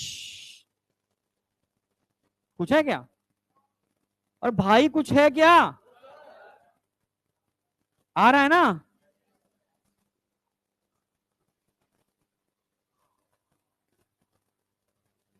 आ रहा है, थोड़ा बहुत तो नहीं आ रहा, ठीक है, आ गया ना? पूछेंगे फिर हम, आज थोड़ी ना पूछेंगे, कल पूछेंगे, कल का मतलब अगले देखेंगे चक्कर पे, नहीं फिजिक्स का हो सकता है, मुझे नहीं पता, सर से पूछना फिजिक्स वाले से, बायो में नहीं होगा भाई, फिजिक्स वाले सर लेंगे तो होगी, मेरा नहीं होगा। Since the ECG obtain from different individual are रफली the same for giving lead giving, ठीक है, अब समझो मेरी बात, भाई सबका लगभग एक जैसा होता है, समझ में आया? तुम किसी का भी ईसीजी निकालोगे एक जैसा होगा, any deviation this shape indicate possibility abnormality of या डिसीज, यानी एक नॉर्मल पी किस तरीके से आ रही है, P Q R S T, ऐसी नहीं आती। मान लो पी वेव बढ़ी हुई आ रही है, नहीं आई क्या? तो ये एबनॉर्मलिटी बता रही है, क्यू आर एस कॉम्प्लेक्स बढ़ा हुआ आ रहा है, ये एबनॉर्मलिटी बता रही है, Q R S, S T interval बढ़ा हुआ आ रहा है, एस टी इंटरवल, तो ये एबनॉर्मलिटी बता रही है। अगर ये लाइन ही स्ट्रेट आ जाए, पे पे पे पे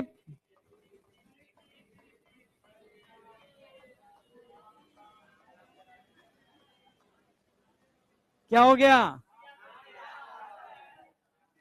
दिया बुझ गया, खेल खत्म, अलविदा, बाय बाय। नहीं आया क्या? समझ में आया? हाँ, जो जाता है उस पर कोई फर्क नहीं पड़ता, पर जो रह जाते हैं उस पर फर्क पड़ता है।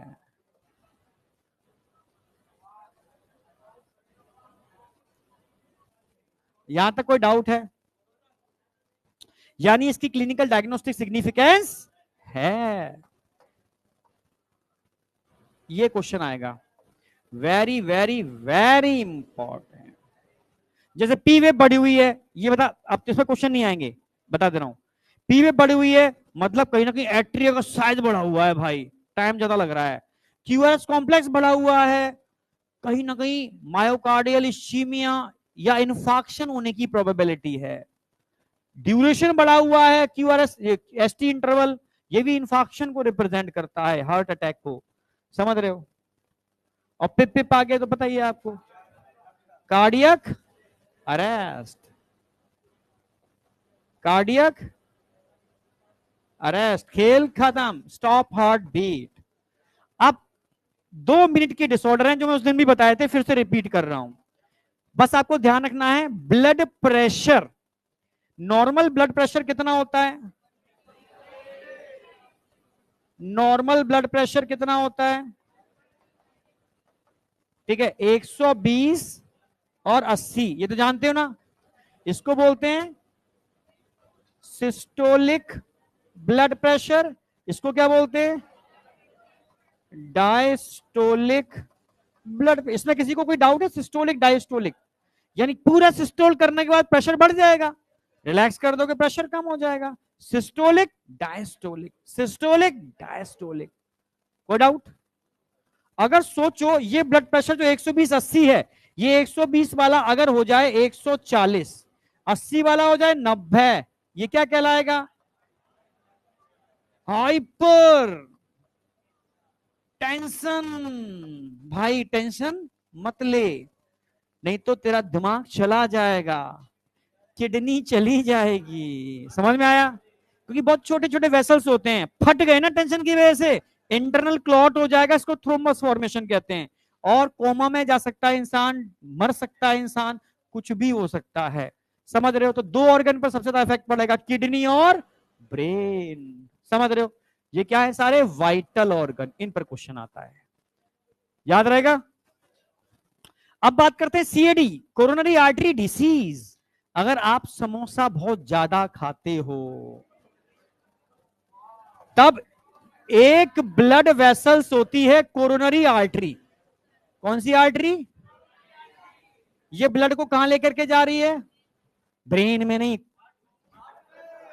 वो जो ब्रेन में लेके जाती है उसको क्या बोलते हैं? Carotid artery, carotid artery. समझ रहे हो? ये कोरोनरी आर्टरी कहां जा रही है? वॉल ऑफ हार्ट, हार्ट की वॉल में ब्लड को लेकर के जा रही है। पर अगर आप समोसा खाते हो तो समोसा में क्या होगा? कोलेस्ट्रॉल, गंदा वाला, बहुत गंदा वाला, ये धीरे धीरे आपकी ब्लड वेसल से अटैच होगा। किससे अटैच होगा? ब्लड वेसल से। कोई डाउट? और जब धीरे धीरे ब्लड वेसल से अटैच होगा तो नो डाउट आपके ब्लड में कैल्शियम होगा, वो भी चिपकेगा इससे। आपके ब्लड के अंदर फाइबर्स होंगे, वो भी अटैच होंगे इससे। आप समझ रहे हो? इसके अलावा अगर हम बात करते हैं, कैल्शियम हो गया, फैट, फैट और कोलेस्ट्रॉल में अंतर होता है, जानते हो ना? फैट जो होता है, फैट क्या होता है? एल्कोहल और long chain of fatty acid के एस्ट्रिफिकेशन से जो बनते हैं वो फैट होते हैं। पेंटा और हेक्सा रिंग के फ्यूजन से जो बनते हैं वो कोलेस्ट्रॉल होते हैं। बायोमोलिक्यूल में कराऊंगा एकदम मास्टरी, ठीक है? समझ रहे? दोनों के स्ट्रक्चर अलग, दोनों का प्रॉपर्टी अलग रहेगा, पर दोनों फैट सॉल्युबल होते हैं, ठीक है? और फाइबर्स भी यहां पर चिपक रहे हैं, तो धीरे धीरे क्या होगा? यहां पर ऐसे पहाड़ बनने चालू हो जाएंगे, धीरे धीरे पहाड़ बनने चालू हो जाएंगे इन फाइबर, इन सब की वजह से। अगर आपकी कोरोनरी आर्टरी में कोरोनरी आर्टरी के अंदर ये पहाड़ बन रहे हैं तो क्या बता रहे हैं ये? प्रेशर बढ़ सकता है, पर जितना ब्लड आपका हार्ट मसल्स में पहुंचना चाहिए उतना नहीं पहुंचेगा। बीच में पहाड़ आ रहे हैं, समझ में आ रहा है? ठीक है, इसको बोलते हैं formation of atheroma. Formation of atheroma. और अगर ये एथेरोमा मोर देन 55%, 75% हो गया तो एथेरोमा समझते हो? एथेरोमा का मतलब है डिपोजिशन ऑफ, ये लिखा है सब कुछ मैंने, ठीक है? डिपोजिशन ऑफ, जैसे फैट, जैसे कोलेस्ट्रॉल, जैसे फाइबर्स, जैसे कैल्शियम एक्सेट्रा। और इसकी डिपोजिशन की वजह से जो एथेरोमा बन रहा है, इसलिए इसको बोलते हैं atherosclerosis. Athero atherosclerosis, sclerosis, atherosclerosis. तो उस इंसान को क्या हो जाएगा? एथीरोस्क्लेरोसिस हो जाएगी, समझ रहे हो ना? और अगर किसी को एथीरोस्क्लेरोसिस होती है तो reduce supply of oxygen to cardiac muscles. Reduce supply of oxygen, reduce oxygen supply to cardiac muscles. अरे हाँ या ना? अगर कार्डियक मसल्स को सप्लाई रुक जाएगी तो जितना पंप करना चाहिए उसको पंप कर पाएगा? थक जाएगा, अपने काम को करने में फेल हो रहा है। क्या बोलेंगे? हार्ट फेल्योर, समझना। तो इसी को बोलते हैं CAD। क्या बोलेंगे? CAD, coronary artery disease. अगर किसी को कोरोनरी आर्टरी डिसीज हो रही है, एथेरोस्क्लेरोसिस हो रही है, तो सबसे पहले उसका हार्ट फेल्योर होगा, समझ रहे हो? हार्ट फेल्योर होगा। और हार्ट फेलियर होगा तो कार्डियक मसल्स में ऑक्सीजन की supply, inadequate supply of oxygen to cardiac muscles, मतलब सीवियर चेस्ट पेन हो सकता है किसी भी दिन। अटैक नहीं आएगा अभी, सीवियर चेस्ट पेन होगा, angina pectoris, severe acute chest pain due to inadequate supply of oxygen to cardiac muscles. ठीक है, टेंशन मत करना, तुम्हें होता है कभी कभी।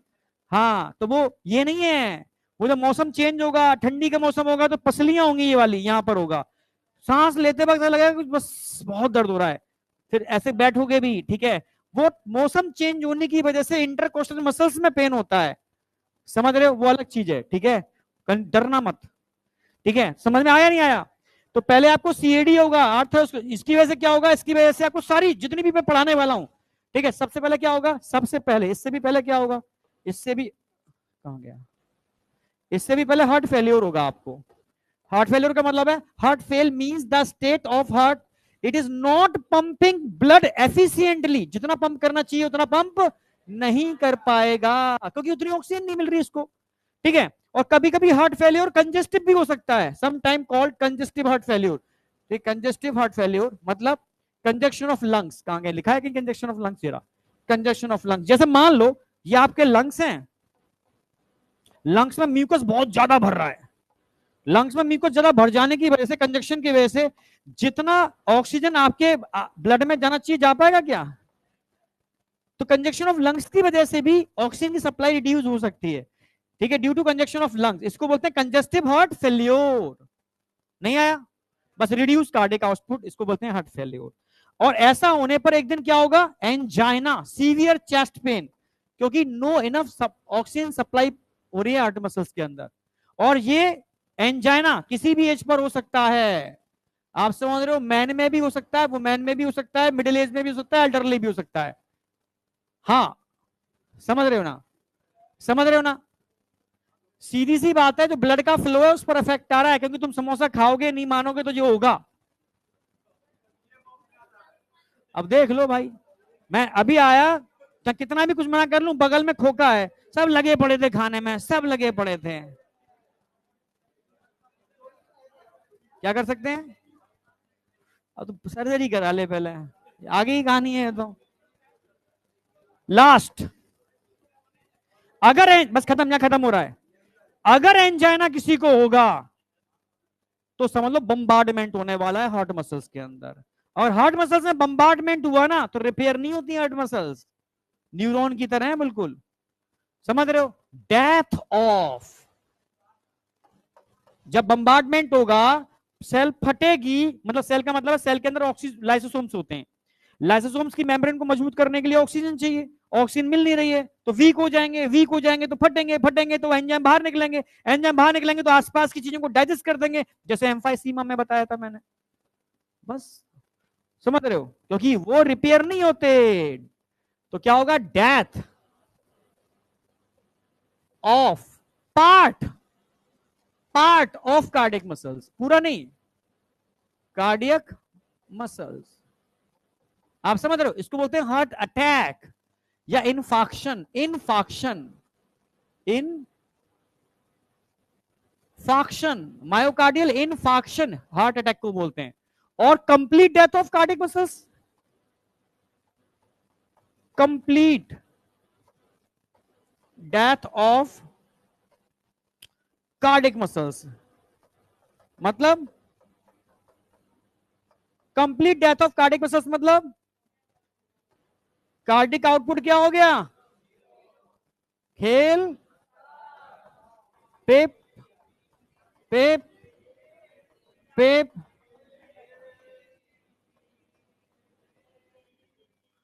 बाय बाय, ठीक है, खेल खत्म, ये सारे क्वेश्चन करके लाने हैं, ठीक है। इसी में एनसीईआरटी में नहीं दिया पर मैं बता दिया, अगर हार्ट की मसल्स को, अब बाद में पूछियो डाउट, तू डाउट ही पूछियो, तू सिर्फ डाउट पूछेगा,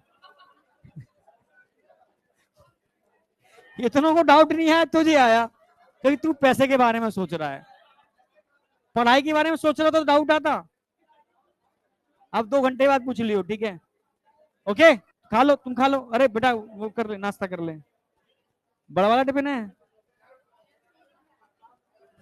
एक ही टिफिन है तीनों का, ये हॉस्टल का खाना है,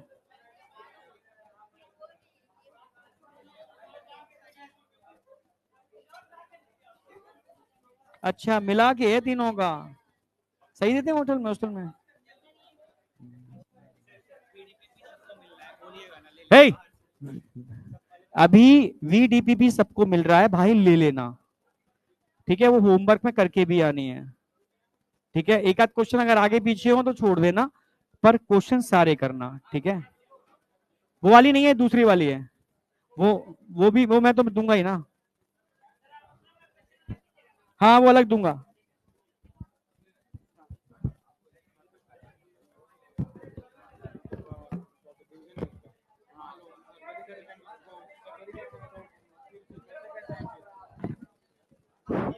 एक मिनट सुनना, एक मिनट, एक मिनट, ये ना 11th-12th का दोनों पीडीपीपी अभी मिल जाएगा, ठीक है। चैप्टर वाइज तुम लोग अपना संभाल के रखना, चैप्टर वाइज बनाना, ठीक है। और ये बाहर से, बाहर से लाइन लग के फटाफट ले लो, जितने बच्चे आए वो ले ही लो, ठीक है। 11th-12th दोनों का मिल रहा है।